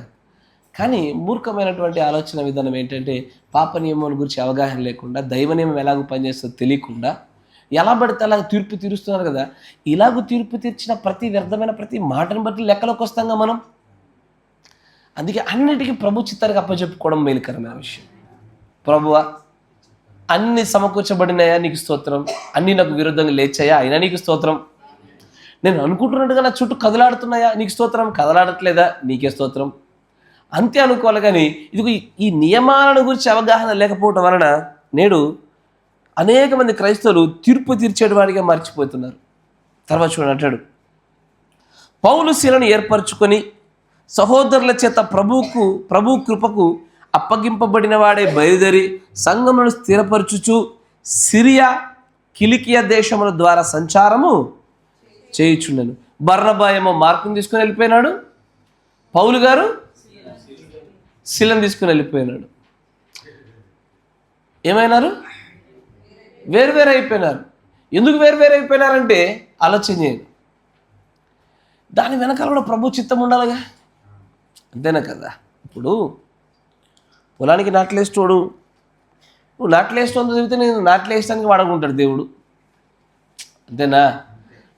నాట్లు వేసే వాళ్ళతో తిరిగితే నువ్వు నాట్లు వేసే పనులను వాడబడతావు. కానీ కోత కోసేవంతా తిరిగితే కోత పనులు వాడబడతావు. ఎవడితో ఉంటావో ఆ పరిచర్య, ఆ పని ఉంటుంది. అక్కడ ప్రభు చేసే చిత్తమును, ఆ ప్రణాళిక పట్ల అవగాహన లేకుండా అనేకులకు తీర్పు తీర్చేటువంటి వారిగా నిలబడుతున్నారు. కానీ పాప నియమం పట్ల అవగాహన రావడం లేదు. ఈ పాప నియమంలోనూ దైవ నియమంలోనూ మధ్యలో దేవుని చిత్తం ఉంటుంది. నా మాట వింటున్నారా? పాప నియమమునకు దైవ నియమకు మధ్యలో దేవుని ప్రణాళిక నడుస్తుంది. ఇప్పుడు రోమపత్రికలో అంటాడు దేవుడు, నేను వారిని తుచ్చమైన అభిలాషలకు అప్పచెప్పి తిని వారు తమ శరీరం తమను తాము అపవిత్రపరుచుకున్నట్లుగాను వారి దేహములను వారు నిజంగానే దేవుడికి విరోధంగా పని చేసుకున్నట్లుగా వాళ్ళని అప్పచెప్పేశాను అన్నాడు ఆయన. అంటే వారిని పాప నియమానికి అప్పచెప్పేశాడు. అట్లా అప్పచెప్పడం వెనకాలను, కొంతమందిని కాపాడడం వెనకాలు, దీని మధ్యలో ఆయన ప్రణాళిక, ఆయన చిత్తము, విమోచన యొక్క రిడెంప్షన్ ప్లాన్ ఉంది అక్కడ. ఈ ప్లాన్ పట్ల అవగాహన లేకపోవడం వల్ల అయ్యా తొందరపడిపోతున్నారు, ప్రజలకు అర్థం కావడంలే. అందుకే దేవుడు ఈ కాల ప్రవక్త గుండా మాట్లాడుతూ అంటాడు ఏమని, ఎంతటి పరిశుద్ధమైనటువంటి జీవితాన్ని జీవించినటువంటి, చివరికి క్రీస్తుతోనే తన యొక్క ప్రవర్తన నాలాగా మీరు నడుచుకోండి అని చెప్పినటువంటి పౌలు గారు సైతము ఈ మాటలు మాట్లాడుతున్నాడు. నేనేం చేయాలనుకుంటున్నా చేయట్లేదు, మంచి చేశా, మీకు చెడైంది, అది నా వల్ల జరిగింది కాదు, అంతేనా? మంచి చేయాలని చూసా, కాకపోతే మీకు చెడు జరిగింది.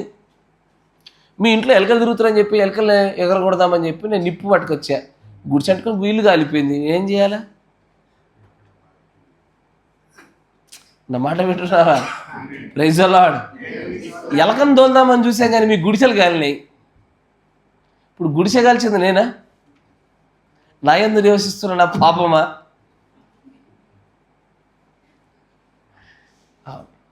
చాలామందికి వ్యత్యాసాలు తెలియడంలే. అందుకే దైవ నియమమును పాప నియమమును సరిగ్గా పట్టుకోవడం రావాలి. పాప నియమం గురించి మనకు తెలుసుకున్నాను. అందుకని పాపం యొక్క లోతులు మనకు అవగాహన ఉండాలని ఇదివరకు నేను చెప్పి ఉన్నాను. అందుకే బైబిల్లో పాపం నియమం గురించి మాట్లాడుతూ దాంట్లో మరణకరమైన పాపము, మరణకరం కాని పాపాలంటూ స్పష్టమైనటువంటి భేదాలు చూపించాడు. పౌలు గారు రాశారు, ఇదిగో ఇలాంటి కార్యాలు చేస్తే మీరు మరణమవుతారు, మీరు పరలోక రాజ్యానికి చేరలేరు అంటాడు ఆయన. ఇదిగో ఇలాంటి కార్యాలు చేస్తే మీరు ఏం చేసినా పర్వాలేదు అని అన్నాడు. అవేం కార్యాలు తెలియదు, ఎందుకంటే అవి రాయలేదు. అవి రాస్తే ఎలబెడతలా చేస్తారని, వాటి విషయంలో అంతుపొంతు లేకుండా మునుగుతారని ఆయన రాయలే. ఓన్లీ మరణకరమైన పాపాలు మాత్రమే రాశారు.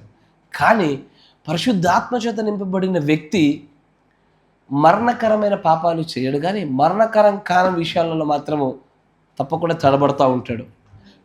ఈ విషయాన్నే ఒక క్వశ్చన్ రూపంలో ఈ కాల ప్రవక్తకు రాశారు. చూడండి,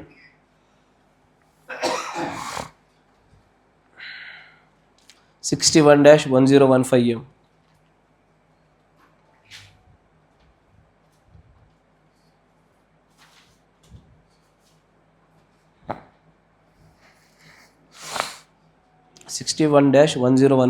క్వశ్చన్ అండ్ ఆన్సర్స్ అనే వర్తమానం, ప్రశ్న మరియు జవాబుల వర్తమానంలో 190వ పేర పైన 165 క్వశ్చన్ ఉంటుంది. చూడండి, తెలుగులో ఉందమ్మా, ఉందా? తెలుగులో చదువుతుంది. 190వ పేర. హో ఎస్ సర్, అవును అంటూ మొదలవుతుంది.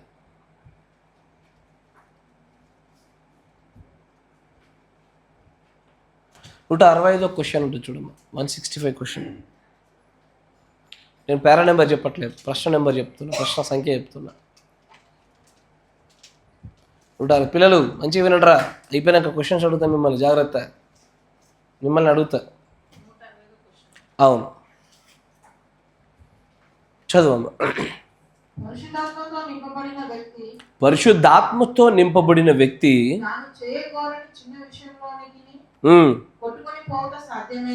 అంటే అలాంటి విషయాలలో తను నియంత్రించుకోలేక పడిపోతాడా, చేస్తూనే ఉంటాడా చిన్న చిన్న విషయాలలో? అవును. అయ్యో అంతే ఉందా ఇంగ్లీష్లో? తెలుగులోకి వచ్చే భలే ఉంది. ఓకే, ఇంగ్లీష్లో ఏమంటారంటే, is it possible for a Holy Ghost filled person to be driven by to do the minor things, influenced to do the minor things that he doesn't want to do? అతను చేయడానికి ఇష్టపడినటువంటి చిన్న చిన్న తప్పిదాలలో పరిశుద్ధాత్మ చేత నింపబడిన వ్యక్తి కొట్టుకొని పోతాడా, చేస్తాడా? ఎందుకంటే అయ్యా, ఆ చిన్న చిన్న తప్పిదాలను బట్టి ఈ రోజున విశ్వాసుల్ని, సహోదరుల్ని, కాపరుల్ని, ప్రవక్తల్ని సైతము ఈరోజు చాలామంది తీర్పు తీర్చినారు. విలియం మైరన్ బ్రౌన్హామ్ గారు ప్రవక్త ఇట్లా ఎందుకు చేశాడు, జంతువుల పైన ప్రేమ లేదా ఎట్ట వేటాడతాడు, ఆయన ప్రవక్త అయి ఉంటే ఎట్లా అబద్ధాలు ఆడతాడు, ప్రవక్తలు ఎక్కడన్నా అబద్ధం ఆడాడు కనబడుతుందా అని ప్రజలకు ఈ నియమాలు తెలియకపోవడం వల్ల, ఏ వ్యక్తులపైన ఏ నియమము ఏ స్థాయి వరకు పనిచేస్తుందో అవగాహన లేకపోవడం వల్ల అలా మాట్లాడుతున్నారు. ఇదే ప్రశ్న ఈ కాల ప్రవక్త అడిగినప్పుడు ఆయన అంటాడు ఏమని, నిజంగానే పరిశుద్ధాత్మ చేత మీరు నింపబడినారా? అట్లాంటప్పుడు చిన్న చిన్న తప్పిదాల విషయంలో మిమ్మల్ని మీరు నియంత్రించుకోలేక తప్పిదాలు వరుసగా చేస్తున్న అవకాశం ఉన్నదా? అప్పుడు ఆయన అంటాడు సమాధానంగా, చూడండి, చదవమ్మా. అవునండి, నీవు పరిశుద్ధాత్మ చేత నింపబడిన వ్యక్తివైనా కానీ ఏ స్థానంలో? ఇదిగో పౌలు గారు మాట్లాడిన మాట ఎక్కడ? ఎందుకంటే ఇక్కడ చెప్పుచున్నటువంటి ఇదంతా కూడా పౌలు గారు రోమా 7:35 అక్కడ మాట్లాడిన మాటలే. ఆయన పరిశుద్ధాత్మ చేత నింపబడినాడు, పరిశుద్ధాత్మ శక్తిని పొందుకొని క్రీస్తు వలే నేను నడిచాను, నా వలే మీరు నడుచుకోండి అని చెప్పాడు. అయినా సరే పౌలు గారు మాట్లాడిన మాటలు చెప్తున్నటువంటి ఇదిగో, ఈ దేహము ఇంకా మార్పు చెందక మునుపు, ఈ దేహం ఇంకా అగ్ని బాప్తిస్మాన్ని పొందుకోవడానికంటే మునుపు వరకు కూడా అది జరిగేంత వరకు చిన్న చిన్న తప్పిదాలు చేయకూడదు అనుకున్నా జరుగుతాయి, ఖచ్చితంగా జరుగుతాయి. అప్పుడు చూడండి అంటాడు, దానికి ఆస్కారం, ఛాన్స్ ఉంది, అవకాశం ఉంది.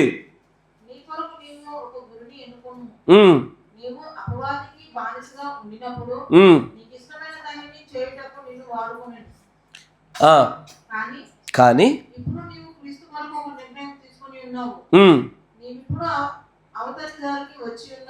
అంటే ఏంటి? ఒకప్పుడైతే నీవు దయ్యము చేత సాతాను చేత నువ్వు పట్టబడినప్పుడు వాడు నిన్ను ఎలా పడితే అలా వాడేసుకున్నాడు. తాగడంలో, తిరగడంలో, తిట్టుకోవడంలో, సహోదరుని గేలి చేయడంలో, తీర్పు తీర్చడంలో, భక్తి రాహిత్య జీవితంలో అన్ని విధాలుగా వాడు నిన్ను ఎలా పడితే అలా వాడేసుకున్నాడు. కానీ ఇప్పుడు నువ్వు క్రీస్తు వైపుకి వచ్చావు, ఈ దరి వైపుకి వచ్చావు, క్రీస్తులోనికి నువ్వు ఉంటున్నావు కాబట్టి వాడి పక్షాన నువ్వు ఇంకా ఏమాత్రం నువ్వు పని చేయట్లేదు కాబట్టి ఇప్పుడు వాడు నిన్ను ఏం చేస్తాడు? నిన్ను ఒకప్పుడు వాడుకున్నట్టుగా వాడుకోలేడు. కానీ అవును, వాడు ఏం చేస్తాడు? ఇప్పుడు ఒకప్పుడు వాడుకొని నీ గుండా వాడి కార్యాన్ని జరిగించుకున్నాడు, కానీ ఇప్పుడైతే వాడు నిన్ను శోధించుట మానకుండా చేస్తూనే ఉంటాడు. నా మాట వినండి. ఇప్పుడు మీరు క్రైస్తవులుగా లేకుండా హిందువులుగా కానీ ముస్లిమ్స్గా కానీ ఒక అన్య జాతి సంబంధమైన వ్యక్తులుగా మీరు ఉన్నారనుకోండి, ఇప్పుడు మీరు వాడుతున్నంత ఫోన్ అసలు అప్పుడు వాడేవాడు. నా మాట జాగ్రత్తగా. నేను పాప నియమాల గురించి మాట్లాడుతున్నాను, ఆ సబ్జెక్ట్ని దాటట్లేదు. ఆ నియమాన్ని మీరు గమనించి మీరు జయించాలని కోరుకుంటున్నాను. నేటికి క్రైస్తవ్యంలోనికి వర్తమానంలోనికి వచ్చి 10 ఏళ్ళు దాటిపోయినా కూడా నేను ఇంకా కొన్ని పాపాలు జయించలేకపోతున్నానంటే నీకు ఆ నియమం అర్థం కాకపోవడమే. ఆ నియమాన్ని గ్రహించగలిగినప్పుడు వాటన్నింటి జయిస్తావు. ఇప్పుడు నీవు గనక సాతాను వైపు ఉన్నావు అనుకో, అసలు ఇప్పుడు నువ్వు దేని చేతే శోధించబడుతున్నావో అది నీకు అసలు శోధనకరంగానే ఉండదు. అది ఉండదు. అదేమవుతుందంటే నీ ముందు ఫోన్లో పెద్ద పట్టించుకో, పక్కన పడేస్తావు. నీ ముందు తప్పు చేస్తున్నావు, సహోదరుగరమైన పక్కన పడేస్తావు, పెద్ద పట్టించుకో. కానీ ఇప్పుడు వాడి వైపు నుంచి నువ్వు ఈ దరికి క్రీస్తు వైపుకి వచ్చి ఉన్నావు కనుక వాడు నిన్ను ఆత్మరూపేణ, ఆత్మ సంబంధమైన ప్రపంచ రూపంలో నిన్ను ప్రేరేపిస్తూనే ఉన్నాడు. ఎంతగా ప్రేరేపిస్తున్నాడంటే ముట్టొద్దనుకున్న దాన్ని ముడుతున్నాం మనం, చేయొద్దనుకున్న దాన్ని చేస్తున్నాం మనం, అసహించుకుంటున్న దాన్నే మరలా దానికి బానిస అవుతున్నాం మనం. ఎందుకంటే వాడు చేస్తున్నటువంటి శోధన, ఇంగ్లీష్లో భలే రాస్తాడు, he will now on words will tempt you. వాడు నేను వాడుకోడు, he will not use you but he will tempt you.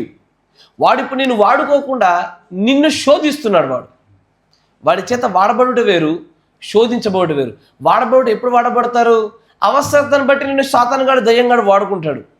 కానీ శోధించుట అనేది దినమొత్తము నువ్వు బ్రతుకున్నంత కాలం గడియలో జరుగుతూ ఉంటుంది. అన్నమాట జాగ్రత్త. శోధన దేహమునందు నువ్వు బ్రతుకున్నంత కాలం జరుగుతూనే ఉంటుంది. కానీ వాడి పక్షానికి వెళ్ళిపోయామనుకో శోధన ఉండదు. ఇక వాడుకుంటాడు. వాడుకోవడం అంటే అవసరాన్ని బట్టి. నీ ఇంట్లో చీపురు ఉంది, పొద్దుసమానం వాడవు, అవసరాన్ని బట్టి వాడుకుంటావు.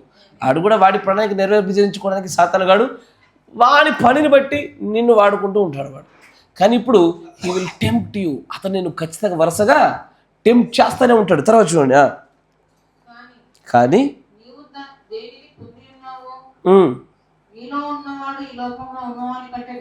ఆమేన్.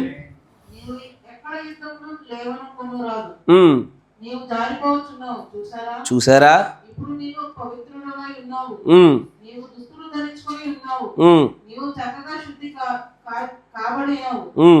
నీ జుట్టును చక్కగా దున్నుకొని ఉన్నావు, నీవు యూనిఫామ్ ధరించుకొని ఉన్నావు, నీ చేతిలో తుపాకీ ఉన్నది, వెలుదము. చూసారా? నీవు యుద్ధంలో ఉన్నావు, కనబడటం కాదు, యుద్ధము చేయవలను, పోరాడవలను. నిశ్చయముగా నీ మీదికి శోధనలు లేచును, విశ్వాసమునకు డాలును పట్టుకొనుము. చాలు, అక్కడ ఆగండి. తర్వాత ఇంటికి వెళ్ళాక చదువుకోండి ఆ విషయాన్ని. అంటే ఒకసారి సాతానుగాడి చేత వాడబడడం అనేటువంటి ఆ దరి నుంచి క్రీస్తు అనేటువంటి దరికి రాగానే అది వాడబడుటలో నుంచి శోధనకరమైన జీవితంలోనికి మార్చబడుతుంది. నా మాట జాగ్రత్త వినండి. ఈ శోధనకరమైన జీవితంలోకి రాగానే అక్కడనే అత్యంత భయంకరమైన మరణం పొంచి ఉంటుంది. జాగ్రత్త. వాడబడుట వేరు, శోధించబడుట వేరు. భిన్నమైన ఆత్మల చేత శోధించబడుతూ ఉంటాం. బైబిల్లో 3 రకాల పాపాలు చూపించాను మీకు, నేను 2 చెప్పాను. ఏంటిది? ఇక్కడ క్షమాపణ లేకుండా డైరెక్ట్గా మరణమే కనబడింది. ఒకటి, మీరు పరిశుద్ధాత్మునికి విరోధంగా మాట్లాడిన, మీరు ఒకవేళ ఆయన నామానికి అంటే పరిశుద్ధాత్మునికి అపకీర్తి కలగజేసిన, దేవుడు ఒక వ్యక్తి గుండా పరిశుద్ధాత్మ కార్యాన్ని ఒకటి జరిగింపినప్పుడు దానిని మీరు నమ్మకుండా దానిని కనుక తృణీకరించిన, మనిషి వల్ల జరిగే కార్యాన్ని ఏది చేసినా పర్వాలేదు, కానీ పరిశుద్ధాత్మ ప్రేరేపణ వల్ల జరుగుతున్న కార్యానికి మీరు విరోధంగా చేసిన ప్రతి కార్యాన్ని బట్టి ఈ తరం అందే కానీ రాబో తరములందే కానీ క్షమాపణ లేకుండా ఉంటాడు. అలాగూ చేయించగలిగేది ఏంటిది? ఇప్పుడు ఆలోచించండి. ఒక వ్యక్తి పరిశుద్ధాత్ముడు చేస్తున్నటువంటి ఆ కార్యాన్ని విరుద్ధంగా ఎప్పుడు మాట్లాడగలుగుతాడు? సాతాను వైపు ఉన్నప్పుడా, దేవుని వైపు వచ్చి శోధించబడుతున్నప్పుడా?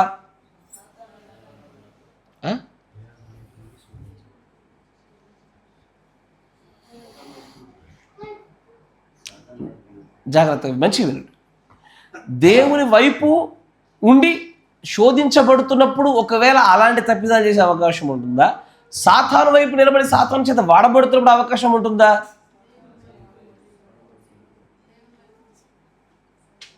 సరే, బైబిల్లో పరిశుద్ధాత్మ విరోధంగా తప్పిదాలు చేసింది ఎవరు? ఎదకంగా అన్యుల, శాస్త్రుల, పరిచయలా?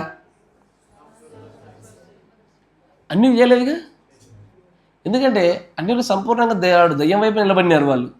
కానీ దేవుని వైపు ఉన్నామన్న భావనలో ఉంటూ దైవ కార్యాలు తృణీకరించిన వాళ్ళు శాస్త్రులు, పరిచయలే. నా మాట జాగ్రత్తగా వినండి. దైవత్వంలో ఉన్నామనుకుంటూ ఇటు దేవుని వైపు వచ్చి శోధించబడుతున్నటువంటి ఈ యుద్ధంలో, బ్యాటిల్ అంటాడు అక్కడ. అందుకే యుద్ధోపకరణాలు ధరించండి, గన్నుంది, యుద్ధంలోకి వెళ్దాము అని చెప్తా ఉంటాడు. ఈ యుద్ధంలో ఓడిపోయి గ్రహించవలసిన దాన్ని గ్రహించకుండా పరిశుద్ధాత్మ విరుద్ధంగా మాట్లాడిన ప్రతి ఒక్కడు కూడా క్షమించబడరాని పాపం చేస్తూ ఉన్నాడు. అంతేనా? నేను చాలామంది చెప్తా ఉంటా, ఈ పుల్పిట్ మీదకి వెళ్ళి చెప్పే మాటల్ని కూడా చాలామంది ఎలా పడితే అలా మాట్లాడుతున్నారు. అంటే ఎవరో కూడా నాకు తెలుసు. బాధాకరమైన విషయం ఏంటంటే, ఒక మాట చెప్తాను నీకు నేను. ఒకవేళ ఇక్కడ నిలబడినటువంటి ఈ వ్యక్తి కాకుండా ఈ వ్యక్తిలో ఉన్నటువంటి దేవుని ఆత్మ మూలంగా అది పరిశుద్ధాత్మ గుండా వచ్చిన బోధ అయితే కనుక దానికి విరోధంగా మాట్లాడితే నీకు కానీ ఈ తరంలో, ఆ రాబోయే తరంలో ఎప్పటికీ నీకు క్షమాపణ ఉండదు. అది ఇదివరకే సంఘంలో చెప్పాను, మరలా చెప్తున్నా. అయినా కూడా కొంతమందికి ఆ మూర్ఖత, ఎందుకంటే వారు దేవునికి విరోధంగా ఉండి నడుస్తూ మాట్లాడుతున్న మాటలు కాబవి. నా మాట జాగ్రత్త, మంచిగా పట్టుకోండి. ఇప్పుడు అట్లా పరిశుద్ధాత్మని విరోధంగా ఎవరు చేస్తున్నాడు ఆ మాట? సాతాను వైపు ఉండి మాట్లాడిన మాటలా, లేకపోతే భక్తిలో ఉండి ఈ అంతర్యుద్ధాన్ని, ఏ యుద్ధాన్ని? దేవుని వైపు వచ్చిన తర్వాత శోధన అనే యుద్ధంలో గెలవలేక ఓడిపోయిన వారు చేస్తున్నటువంటి కార్యాలా? ఎగ్జాక్ట్లీ, అవును. ఎవడు కూడా బయటడు మనల్ని ఏమన్నాడు, అసలు వాడు ఏం పట్టించుకోడు మనల్ని గురించి. వీడి మానాన్ని చచ్చిపోతారులే అనుకుంటారు. కానీ ప్రభు వైపు ఉన్నాం అనుకుంటూ వాడి చేత శోధించబడుతూ ఓడిపోయిన వాడే పరిశుద్ధాత్మకు విరోధంగా మాట్లాడేది. నా మాట జాగ్రత్తగా గమనించండి. సరే, ఇది మొదటి తప్పు కదా, క్షమించబడినటువంటి మొదటి తప్పు. రెండవది, ప్రభురాత్రి భోజనం గురించి చెప్పా. ఈ ప్రభురాత్రి భోజనంలో అయోగ్యంగా చేయి వేసేది సాతాను వైపు ఉన్నవాడా, లేకపోతే దేవునిలో ఉన్నాను అనుకుంటూ శోధనలో ఓడిపోయి చేయి వేసిన వాడా? పట్టుకోగలుగుతున్నారా? God bless you. మంచిగా వినండి. దేవునిలో ఉన్నాం అనుకుంటూనే ఇదిగో ఈ శోధనను జయించలేక దేవుని ధైర్యంలో ఉన్నాము, దేవుని వైపు ఉన్నాము అనుకుంటూ మరలా ఇక్కడ ఏం జరుగుతుంది? అయోగ్యంగా చేయి వేస్తూ ఉన్నారు. ఇప్పుడు నేను చెప్తా చూడండి, నేను మరలా విషయం తీయాలి, తప్పదు. ఒక భాగస్వామి తను చేసినటువంటి ప్రతి తప్పిదమును బట్టి తన భాగస్వామి దగ్గర ఒప్పుకోవాలా. ఇది పరిశుద్ధాత్ముని యొక్క ఈ వర్తమానం యొక్క సిద్ధాంతం. అది అది మనుష్యుని వల్ల కలిగిందా, పరిశుద్ధాత్మ వల్ల కలిగిందా? ఇప్పుడు అన్నిటికీ మాట చెప్పామనుకో, ఆడు పట్టించుకోడు, పోండి మీరంతా అంటాడు వాడు. వాస్తవమేనా? అన్నిటేమంటాడు? అందరు సత్యపూసలు ఎవడు ఒప్పుకుంటాడు, వాడి మనాన వాడు వెళ్ళిపోతాడు. కానీ భక్తిలో ఉన్నాను అనుకుంటున్న వ్యక్తులు ఏమంటారు తెలుసా? వాళ్ళు భక్తిలో ఉన్నాము, దేవుణ్ణి నమ్మాము అనుకుంటూనే ఇటు ఆ శోధనను జయించలేక, ఆ పరీక్ష రాగానే దాన్ని నెగ్గలేక ఫోన్లలో చూసింది కూడా చెప్పాలా, అంటే మనుషులు అనుకున్నా కూడా చెప్పాలా అంటూ ఇక్కడ ఏం చేస్తున్నారు? వాళ్ళు సరైనటువంటి స్థితిని పొందుకోలేక చేయి వేసేసారు. దీంట్లో నా మాట జాగ్రత్తగా వినండి. పాప నియమాల గురించి అవగాహన లేకుండా ఎలా పడితే అలా చేసేది కాదు ఇది. ఇక్కడ ఎవడు చేయి వేస్తున్నా అయోగ్యంగా? అన్యుడేస్తాడా? ప్రభువులో ఉన్నాము అనుకుంటూ శోధనను తప్పిపోయిన వాడు వేస్తున్నాడా? ఆబ్వియస్లీ శోధన తప్పిపోయిన వాడే. నేను అంటాను, మరి వాడికి క్షమాపణ ఉందా? బైబిల్ లేఖన ప్రకారం అడుగుతున్నా. లేదయ్యా. అమ్మా నా మాట వింటున్నారా? క్షమాపణ లేదు వాళ్ళకి. వాళ్ళు తమ యొక్క భాగస్వాముల దగ్గర దాచిపెడుతూ దానికి తమ సొంత కారణాలను వాళ్ళు ఎక్స్క్యూజెస్గా, న్యాయబద్ధమైన కారణాలుగా చూపించుకుంటూ మరలా చేయి వేశారు. చూసారా? ఎప్పుడైతే దానిలో చేయి వేశారో దేవుని యొక్క రక్తాపరాధ విషయంలో దోషులైపోయినారు. దేవుని యొక్క రక్త విషయంలో దోషులు అంటే మీకు చెప్పాను, గుర్తుందా? ఆ రక్తమే కొంతమందిని కాపాడేది, అదే రక్తం కొంతమందికి మరణ శిక్షను కలిగింపజేసేది. అలాంటిది మరొక తప్పిదాన్ని చూపిస్తాం మీకు. మత్తయి సువార్త మార్క్స్ అంతే తీయండి, లేకపోతే మన క్షమించాలి. యాక్ట్స్ అంటే అపోస్తుల కార్యములు. అప్పుడప్పుడు గుర్తు రావడం, క్షమించాల. అపోస్తుల కార్యములు 5వ అధ్యాయం 1వ వచనం చూడండి. అయ్యా నా మాట జాగ్రత్తగా వినండి. నేను చెప్పే వర్తమానం అర్థమవుతుందా? ఇదైతే సులభంగా ఉందా? సులభంగా నాకు అనిపించట్లేదు. మీకు ఎట్లా అనిపించిందో మరి? సరిగ్గా అర్థమవుతుందో డౌట్ అవుతుంది అట్లా అనేసరికి. సులభంగా ఉందా నేను అనుకోవడం లేదు. మీకు సులభంగా అర్థమవుతుందంటే పని చేస్తున్న పరిశుద్ధాత్మకి స్తోత్రాలు. సగం అర్థమవుతుంది. గాడ్ బ్లెస్ నిజం చెప్పావు. ఎందుకంటే ఇదంతా సులభంగా అర్థమయ్యే విషయం కాదు. ఇది పాపనీయం అంటే ఏంటో తెలియదు కాబట్టి 18 ఏళ్ళ నుంచి దీని గురించి మీరేం వినలే. అదంతే. ఎందుకంటే ఇది ఒక చోట, ఎందుకంటే ఈ పాపం ఎక్కడ స్టార్ట్ అయింది? అనాదిలో. అంతేనా? ఆదిలో అనాదిలో. దైవనియమం ఎక్కడ స్టార్ట్ అయింది? ఆదిలో అనాదిలో. అక్కడి నుంచి వస్తున్న సంగతులని మాట్లాడుకోవాలంటే ఒక విషయంలో చెప్పగలిగేది కాదు. అది నెమ్మదిగా స్టెప్ బై స్టెప్ ఒక రోజున మీకు సంపూర్ణంగా అది విషయపరచబడుతుంది. అది మీకు బహిర్గతం అవుతుంది. ఒకవేళ అర్థమయ్యేది కాదు. కానీ ఇప్పుడు నేను చెప్తున్న సందర్భం మీకు అర్థమైందిగా. ఇప్పుడు ఆ కొటేషన్ చదువుతున్నప్పుడు మీకు గ్రహించారుగా. దేవుని వైపు ఉన్నవాడే తప్పిపోయి వాడు శోధనను జయించలేకపోయినప్పుడు, పరీక్షను జయించలేకపోయినప్పుడు, పాప నియమంలో సంపూర్ణంగా వాడు హీ విల్ బి కన్జ్యూమ్డ్. వాడు దాని చేత పట్టబడి మరణం పాత్రలు అవుతున్నాడు, క్షమాపణ లేకుండా జారిపోతున్నాడు. అన్యుడిగా ఉన్నవాడికి ఏ బాధ లేదు, వాడు వాడబడతాడు సాతాను చేత. అంతేనా? గమనించండి. ఇప్పుడు చదవండి అపోస్తల కార్యం 5వ మొదటి. మైక్ ఉందమ్మా?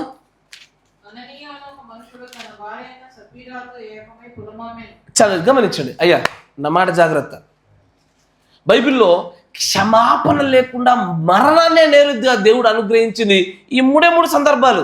1 పరిశుద్ధాత్మకు విరోధంగా మాట్లాడినప్పుడు, 2 అయోగ్యముగా ప్రభురాత్రి భోజనంలో చేయి వేసినప్పుడు. అంతేనా కదా? ఇక్కడ దేవుడు ప్రేమల్ని చూడలే, ఇక్కడ కనికరం చూడలే. అంతేనా? ఇప్పుడు పరిశుద్ధాత్మ విరోధంగా మాట్లాడితే దేవుడు ఏమన్నాడు? ప్రభా వీరు మాట్లాడుతున్నది వీరికి తెలియక మాట్లాడుతుంది, వీరికి క్షమించండి ప్రభా అనలే. This is something which can not be forgiven. క్షమించబడలేదు అది. నా మాట వినండి. అక్కడ ప్రభురాత్రి భోజనం అయోగ్యం వేస్తున్నప్పుడు కూడా ప్రభా చిన్న పిల్లలను క్షమించు తండ్రి అని అనడానికి వీల్లేదు. కరెక్టేనా? అక్కడ కూడా రక్త విషయంలో అపరాధులు అవుతున్నారా? క్షమాపణ లేదు దానికి. అలాంటిది మరొక సంఘటన. ఇక్కడ కూడా ఈ మాట అపోస్తల కార్యం 5వ అధ్యాయం అంటే ఏంటిది? వాళ్ళు అప్పుడే పరిశుద్ధాత్మ యొక్క అభిషేకమును మేడగదిలో పొందుకున్నటువంటి అప్పుడే పొందుకున్నారు. కొంత సమయం అటు ఇటుగా. వాళ్ళు 70 ఏళ్ళ మారలైనా సరే క్షమించాలి అన్న మాటల్ని విని విని విని వచ్చిన వాళ్ళు అయినా సరే ఆ వాక్యాన్ని ఇక్కడ చెల్లుబాటు కావు. ఇది మూడో సందర్భం, గమనించండి. ఇక్కడ ఏం జరుగుతుంది? అననీయ అను ఒక మనుష్యుడు తన భార్య అయిన సప్ఫీరాతో ఏకమై పొలమమ్మెను. కొంత దాచుకొని ఎంతైతే దేవుడి దగ్గర పెట్టాలో అంతగా పెట్టలే. ఎంత పెట్టాలో అంత పెట్టలే. దేవుడికి ధనంతో పని ఉంటుందా? పోనీ డబ్బులు కూర్చేగా ప్రభు క్షమిస్తాడు అనుకోవచ్చుగా ఇక్కడ. Yes or no? కానీ this is something where God is not compromised. దేవుడికి రాజీ పడలే. గుర్తుంచుకోండి, బైబిల్లో ఈ మూడు విషయాల్లో మరణమే తప్ప కాంప్రమైజేషన్ ఉండదు. ఒకటి, పరిశుద్ధాత్మ చేసిన కార్యాలకు పరిశుద్ధాత్మ బోధకు విరుద్ధంగా మాట్లాడుట. 2, ప్రభు రాత్రి భోజనంలో అయోగ్యంగా చేయవేయుట. 3, ప్రభువుకి ఇవ్వవలసిన దాంట్లోని దాచిపెట్టుట. ఇక్కడ క్షమాపణలు ఉండవు, ఇక్కడ మరణాలే. గమనించండి, అక్కడ చదువుతా అంటాడు చూడండి. అప్పుడు పేతురు అననీయ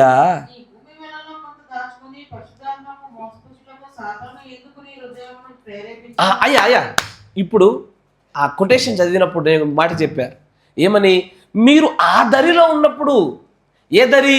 సాతాను గడి యొక్క సంపూర్ణమైనటువంటి ఆధీనంలో ఉన్నప్పుడు మీరు వాడబడతారు, కానీ మీరు మరే విధంగా కూడా ప్రభావితం చెందట్లే. కానీ ఈ దరికి వచ్చి, ఏ దరి? దేవుడి వైపు ఉంటాను, ప్రభు వైపు ఉంటాను, ప్రభుతో నడుస్తాను అని చెప్పి ప్రభు దగ్గర రాగానే వాడు ఇకపైన మిమ్మల్ని వాడుకోడు, కానీ మిమ్మల్ని శోధిస్తాడు, వాడు ప్రేరేపిస్తాడు. చేయకూడని కార్యాలు చేయనట్లుగా, చూడకూడని వాటిని చూడనట్లుగా వాడు ప్రేరేపిస్తున్నప్పుడు, ఇదిగో ఆ ప్రేరేపణలో ఓడిపోయినటువంటి వాళ్ళే ఇక్కడ ఈ 3 తప్పిదాలు చేస్తారు. నా మాట వింటున్నారా? 1, ప్రభురాత్రి భోజనంలో చేయి వేయటైనను. 2, పరిశుద్ధాత్మ యొక్క బోధకు విరోధంగా మాట్లాడటంలోనైనను. 3, ప్రభువుకి ఇవ్వవలసిన దాంట్లో ఇవ్వకుండా దాచుటలోనైనాను. ఈ 3 ఇక్కడ క్షమాపణ చూపించలే బైబిల్. ఇక్కడ అసలు ఫర్గివ్నెస్ అనేది ఇక్కడ కనిపించలే. అసలు ప్రభు యొక్క క్షమాగుణం కానీ, ప్రేమ కానీ, వాత్సల్యం కానీ అక్కడ కూడా ఇక్కడ కనబడదు. అంటారు చూడండి ఏమని, ఆయన అన్న మాట చూడండి. అసలు దాచుకొని పరిశుద్ధాత్మను మోసపుచ్చుటకు సాతాను ఎందుకు నీ హృదయమును ప్రేరేపించను అంటే, సాతాను గారి యొక్క శోధన వచ్చింది. డబ్బు అధికంగా రాగానే అననీయకేమొచ్చింది? నా మాట జాగ్రత్త వినండి. డబ్బు లేనప్పుడు నిన్ను అసలు పట్టించుకో సాతాను గాడు. డబ్బు అధికంగా రాగానే సాతాను గాడి శోధన వస్తుంది. ఏమని? దాచిపెట్టు. అంతేనా? దాచిపెట్టు. గంతగంత ఇయ్యాలనా? గంతగానం ఇయ్యాలనా? నా మాట వింటున్నారా? ఈ ప్రేరేపణ, ఈ శోధన మరణకరమైనటువంటిది. ఎప్పుడైతే ఈ మరణకరమైన శోధన రాగానే అప్పుడు వారికి జరిగింది చూడండి. అప్పుడు చూడండి 4వ వచనం చూడు తల్లి. అంటాడు, మోసపుచ్చుటకు సాతాను ఎందుకు నీ హృదయమును ప్రేరేపించను? నీ దగ్గర ఉన్నప్పుడు అది నీదేగా. ఉండలేదా? ఎందుకు ఈ హృదయంలో నీవు ఇలాంటి సంగతులు ఉద్దేశించుకుంటున్నావు? నువ్వు మనుషులతో కాదయ్యా. నువ్వు అబద్ధం ఆడింది ఎవరికి? నువ్వు మనుషులతో అబద్ధం ఆడుంటే గనక బాగుండేది. కానీ సాతాను చేత ప్రేరేపించబడి మనం అబద్ధం ఆడింది ఎవరికి? దేవుడికే. నాకు ఏలి మాటలు గుర్తొస్తాయి. ఆయన అంటాడు, మనుషుడు విరోధంగా చేస్తేనే యెహోవా క్షమించడు, దేవుడికి విరోధంగా చేస్తుంటే మిమ్మల్ని ఎవడరా కాపాడేది అంటాడు ఆయన. ఆమేన్ అంటాడు చూడండి. అక్కడ అంటాడు, అప్పుడు అననీయ ఈ మాటలు వినుచూనే పడి ప్రాణము విడవగా వినిన వారందరికీ మిగుల భయం కలిగాను. ఎందుకు? మిగిలిన వాడు ఎవడు ఇంకోసారి అట్లాంటి తప్పిదం చేయొద్దు. అర్థమైందా? ఎవడైతే ఒక్కరు ఖచ్చితంగా భక్తిలో వారు సాతాను ప్రేరేపణ చేత దేవునికి విరోధంగా పోతున్నప్పుడు వారిని దేవుడు ఎల్లప్పుడూ ఎగ్జాంపుల్గా పెడతాడు. ఏమని? ఇదిగో ఈ మార్గం గుండా వెళ్ళిన ప్రతి ఒక్కరికి ఇదే చేస్తాను అన్నట్టుగా. నా మాట జాగ్రత్త వినండి. ఇప్పుడు దేవుని యొక్క లేఖనాలకు విరుద్ధంగా ఒక పెళ్లి చేసావనుకో, ఆ పెళ్ళి నీ యుగాలు నీ తరతరాలకు గుర్తుండేటట్టు ఎగ్జాంపుల్గా పెడతాడు దాన్ని. అది ఎంత పెటాకులు అయిపోద్దంటే తరతరాలు గుర్తుపెట్టుకుంటాయి ఆ పెళ్లి సంబంధాన్ని. ఎందుకయ్యా అంటే అంతే, ప్రభువుకు విరోధంగా నడిచిన వారిని దేవుడు ఎలా వేళలా ఒక ఉప్పు స్తంభం యొక్క సాక్ష్యంగానే వాడుకుంటాడు, నిలబెట్టి అట్లా చూపిస్తాడు. ఏమని? ఇట్లా అవుతారా మీరని. నా మాట వింటున్నారా? అలాగూ చేసిన ప్రతి ఒక్కరూ అంతే. అయోగ్యంగా చెయ్యి వేసిన ఒక్కడికి ఏం జరుగుతుందో వాళ్ళు ఉదాహరణ నిలబడతారు. వాళ్ళు పరిశుద్ధాత్మకు విరోధంగా మాట్లాడిన వాళ్ళ జీవితాలకు ఏం జరుగుతుందో సంఘము సమాజం అంతా చూసి వాళ్ళ సాక్ష్యాలు నిలబడతారు. ప్రభువుకి ఇవ్వవలసిందని ఇవ్వకుండా నిలబడిన వారికి ఎల్ల వేళలో ఏం జరిగిందో అదే రీతిలో వెళ్తే ప్రతి ఒక్కరికి అదే జరుగుద్ది. అందుకే అక్కడ మిగిలిన వాళ్ళు ఎవరు కూడా అలాగూ చేయకుండా అక్కడికక్కడే వాడికి దేవుడు ఏం చేశాడు? ప్రాణాన్ని విడిచి. అయ్యో, ఇక్కడ క్షమించవచ్చుగా, ఇక్కడ క్షమాగుణాన్ని పెట్టొచ్చుగా. కానీ ఈ 3 విషయాల్లో దేవుడు క్షమాపణ ఎప్పుడు ఇవ్వడు. ఎందుకంటే ఇక్కడ మనుషుల్ని కదా మనం మోసం చేసింది, పరిశుద్ధాత్ముని. అన్యుడుగా ఉంటే అన్యుడైన వాడు అసలు దేవునికి ఇస్తాడా? అన్యుడిగా ఉన్నవాడు దేవుడికి ఇస్తాడా? దేవుణ్ణిలో ఉన్నాం అనుకుంటూ ఇవ్వాలి అన్నటువంటి విషయాలు తెలిసి ఇవ్వకుండా దాచిపెట్టే దేవుడు క్రైస్తవుడేగా, అంతేనా? కానీ దేవుణ్ణిలో ఉన్నాడు ఈ విషయాలు తెలుసుకున్నాడు. దేవుణ్ణిలో ఉన్నాడు కదా, దేవుడికి ఇవ్వడం గురించి తెలియదు వాడికి. ఆడు సేఫే, ఆడు సాతాను చేత అద్భుతంగా వాడబడుతున్నాడు. అందుకే ఇక్కడ సాతాను చేత వాడబడుతున్న సమయంలో కన్నా దేవునిలోకి వచ్చిన తరువాత మనుషులు చేసేటువంటి ఆ సాతాను ప్రేరేపణలు జయించలేకపోతున్నప్పుడు వచ్చేదే క్షమించరాని మరణాలు. సంగమా, నువ్వు ఎన్నడట జారిపోబాక. ఈ 3 విషయాలు నేను బైబిల్ గుండా చెప్తా ఉన్నా నీకు. ఈ 3 విషయాల్లో క్షమాపణ లేదు. అసలు ఈ భూలోకంలోనే క్షమాపణ లేదు, పరలోక రాజ్యానికి రావడం అసాధ్యం. అది ఒకటి, అయోగ్యంగా ఎన్నడూ ప్రభురాత్రి భోజనం చేయవేవాక. ఆ పాప నియమం చాలా భయంకరమైనటువంటిది. ఆ కొలిచే విధానము, నీ పైన మోపేటువంటి ఆ దోష నేరారోపణ చాలా భయంకరమైనటువంటిది. ఎందుకంటే రక్తంతో కూడుకున్నది అది. 2, పరిశుద్ధాత్మ వ్యతిరేకముగా మాట్లాడుటైనను, పరిశుద్ధాత్మ కార్యములను తప్పుగా ఎంచుటైనను సరే ఎన్నడూ చేయకూడదు. 3, ప్రభువుకి ఇవ్వవలసిన దాంట్లో సాతాను ప్రేరేపణను జయించకపోవడం కూడా అంతే. ఇక్కడ క్షమాపణ ఉండదు, జాగ్రత్త. నేను మరల చెప్తున్నా. తర్వాత రేపటి దినమున అక్కడ మనం అందరం కలుసుకుంటాము. ఎవరు ఏ దిక్కున ఎవరు ఏ ధరని ఉంటారో తెలియదు, కానీ ఆడ కలుసుకుంటాము. అక్కడ నన్ను దోషి ఎవడించకూడదు, మళ్ళా మాకు చెప్పలేదు అని ఎవడు అనకూడదు, అంతేనా? కాపురం ఎప్పుడు తన చేతులు దులుపుకోవాలా, చెప్పేసి దులుపుకోవడమే ఆ పని చేయాల్సిందే. అక్కడ అంటాడు తర్వాత, అప్పుడు పడచువారు లేచి వానిని బట్టతో చుట్టి ఉమ్, మోసుకొని పోయి పాతిపెట్టిరి. ఉమ్, ఇంచుమించు 3 గంటల సేపటికి వాని భార్య జరిగినది ఎరగక లోపలికి వచ్చెను. ఉమ్, అప్పుడు పేతురు, మీరు ఈ భూమిని ఇంతకే అమ్మితిరా? ఉమ్, నాతో చెప్పమని ఆమెను అడిగాను. ఉమ్. అందుకు ఆమె, అవును ఇంతకే అని చెప్పాను. అబ్బా, మళ్ళీ ఎలా అబద్ధం ఆడితివిరా? బహుశా సత్యాడన్న విషయం తెలిస్తే మేము మారేదేమో, అంతేనా? శిక్ష జరిగిందన్న విషయం తెలవగానే మారుతారేమో, కానీ మారలే. మళ్ళీ అబద్ధం ఆడింది. అబద్ధం ఆడేసరికి అప్పుడు ఏమంటాడు? అందుకు పేతురు, ప్రభు యొక్క ఆత్మను శోధించుటకు మీరెందుకు ఏకీభవించితిరి? నాకు ఎల్లవేళలా బైబిల్ చదువుతున్నప్పుడల్లా అసలు ప్రభు నీకు డబ్బు ప్రాధాన్యం కాదంటావు, ఈ విషయంలో ఎందుకు క్షమించలేదయ్యా అన్నప్పుడు నాకు పాప నియమం గుండా వచ్చినప్పుడు అర్థమైంది. ఏమని? ప్రభువులోనికి వచ్చిన తర్వాత సాతాను శోధనలో ఈ 3 విషయాలు ఎన్నడూ పడిపోవద్దు. మనిషి పడిపోయేది 3 ఒకటి, ప్రభురాత్రి భోజనం తీసుకుంటే సంఘంతో పాటు కలిసి నడిచినట్లు, పవిత్రత దక్కినట్లు భావించి తొందరపడి వేసుకొని అయోగ్యంగా మీదేసుకుంటారు.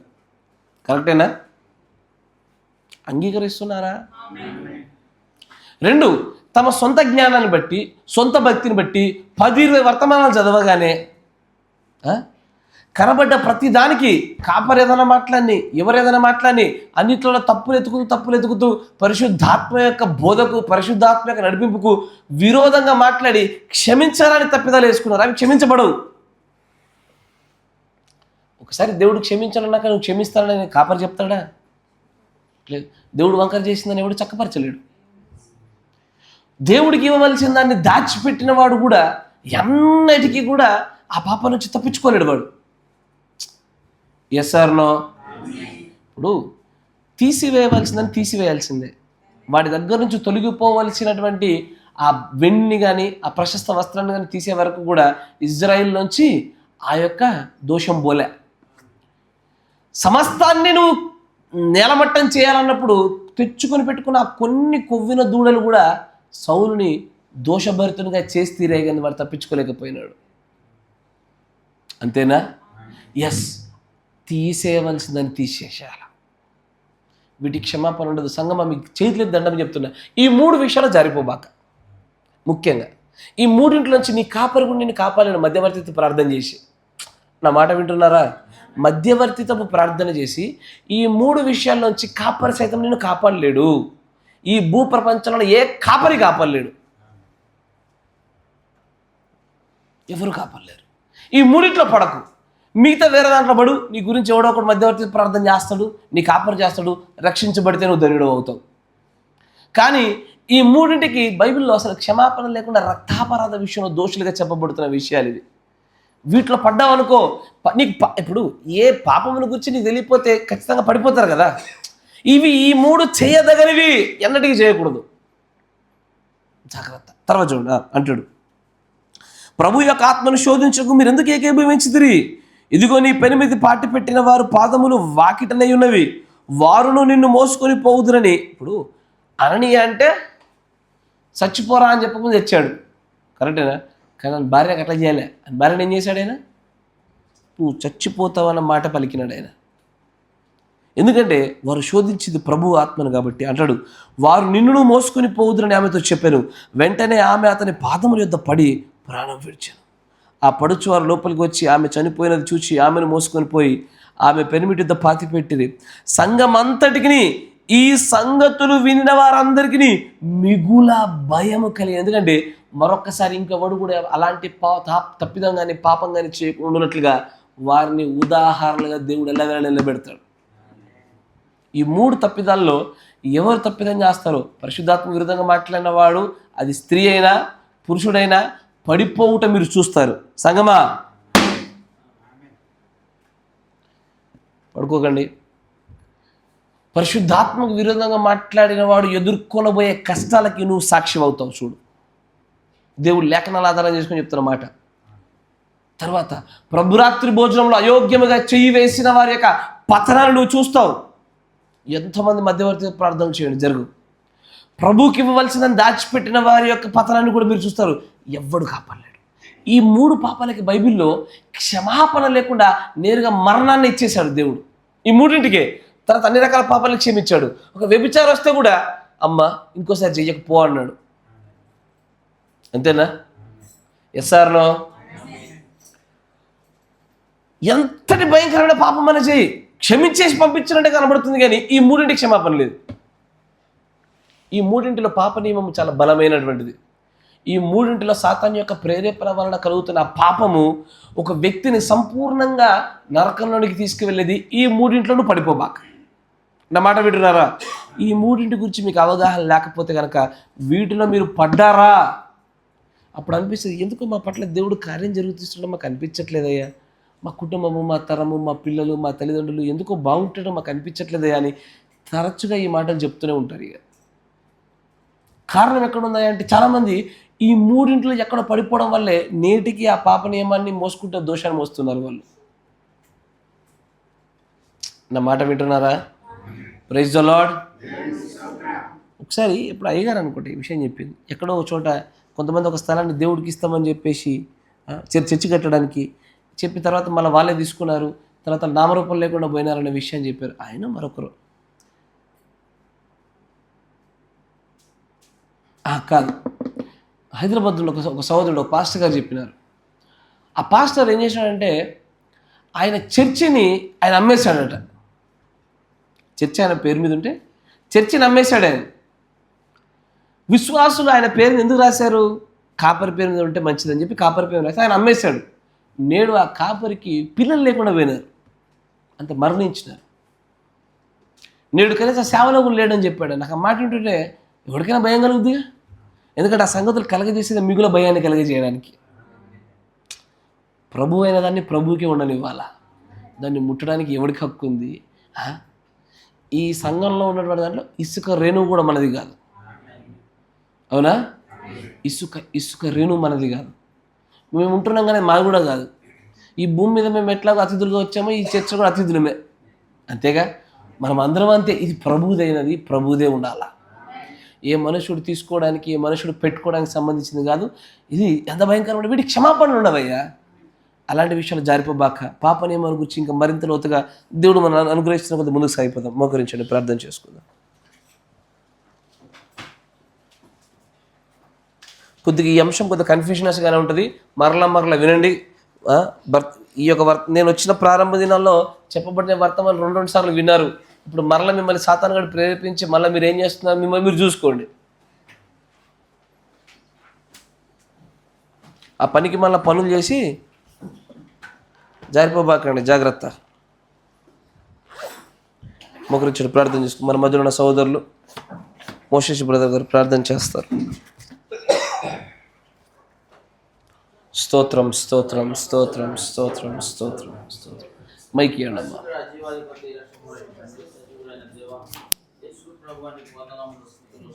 చెల్లించున్నాం ప్రభా.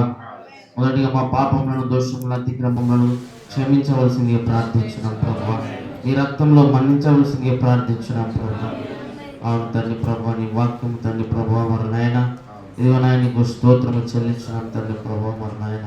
నువ్వు మాట్లాడే దేవుడు కనుక ప్రభా, ఇంతవరకు మాతో మాట్లాడే విధంగా నీకు స్తోత్రం ప్రభువా మరి నాయన. తండ్రి ప్రభా, పాప నియమము తండ్రి ప్రభా ఎలాగో పని చేయించుంటున్నదో తండ్రి ప్రభా మరి తెలియజెప్పినటువంటి దేవా, నీకు వందనములు, స్తుతులు, స్తోత్రము చెల్లించుంటున్నాం ప్రభా నాయన. ఇదిగో మాలో తండ్రి ప్రభా పాప నియమములు తండ్రి ప్రభా మరి నాయన, ఇదిగో నాయన నీ పరిశుద్ధాత్మకు విరుద్ధంగా మాట్లాడినట్టయితే మమ్మల్ని క్షమించండి, మన్నించండి తండ్రి ప్రభా. ఇదిగో నాయన ప్రభా మరి తెలియక చేసినటువంటి తప్పిదములను ప్రభా మన్నించవలసిందిగా ప్రార్థించున్నాం ప్రభా మరి నాయన. ముందున్న సమయంలో తండ్రి ప్రభా మరి నాయన, ఇదిగో తండ్రి ప్రభా మరి నాయన నీ వాక్యానుసారంగా మమ్మల్ని నడిపింప చేయమని ప్రార్థిస్తుంటున్నాం తండ్రి ప్రభా. మా ప్రవర్తన అంతటి ప్రభా ఎక్కడ ఉన్నాయో మేము తండ్రి ప్రభా చూసుకొని తండ్రి ప్రభా నీ వాక్య ప్రకారంగా సరిదిద్దుకుంటూ నాయన నీ కృపణించినావని మేము నమ్ముతూ నేను స్తుతిస్తూ ఉంటున్నాం తండ్రి.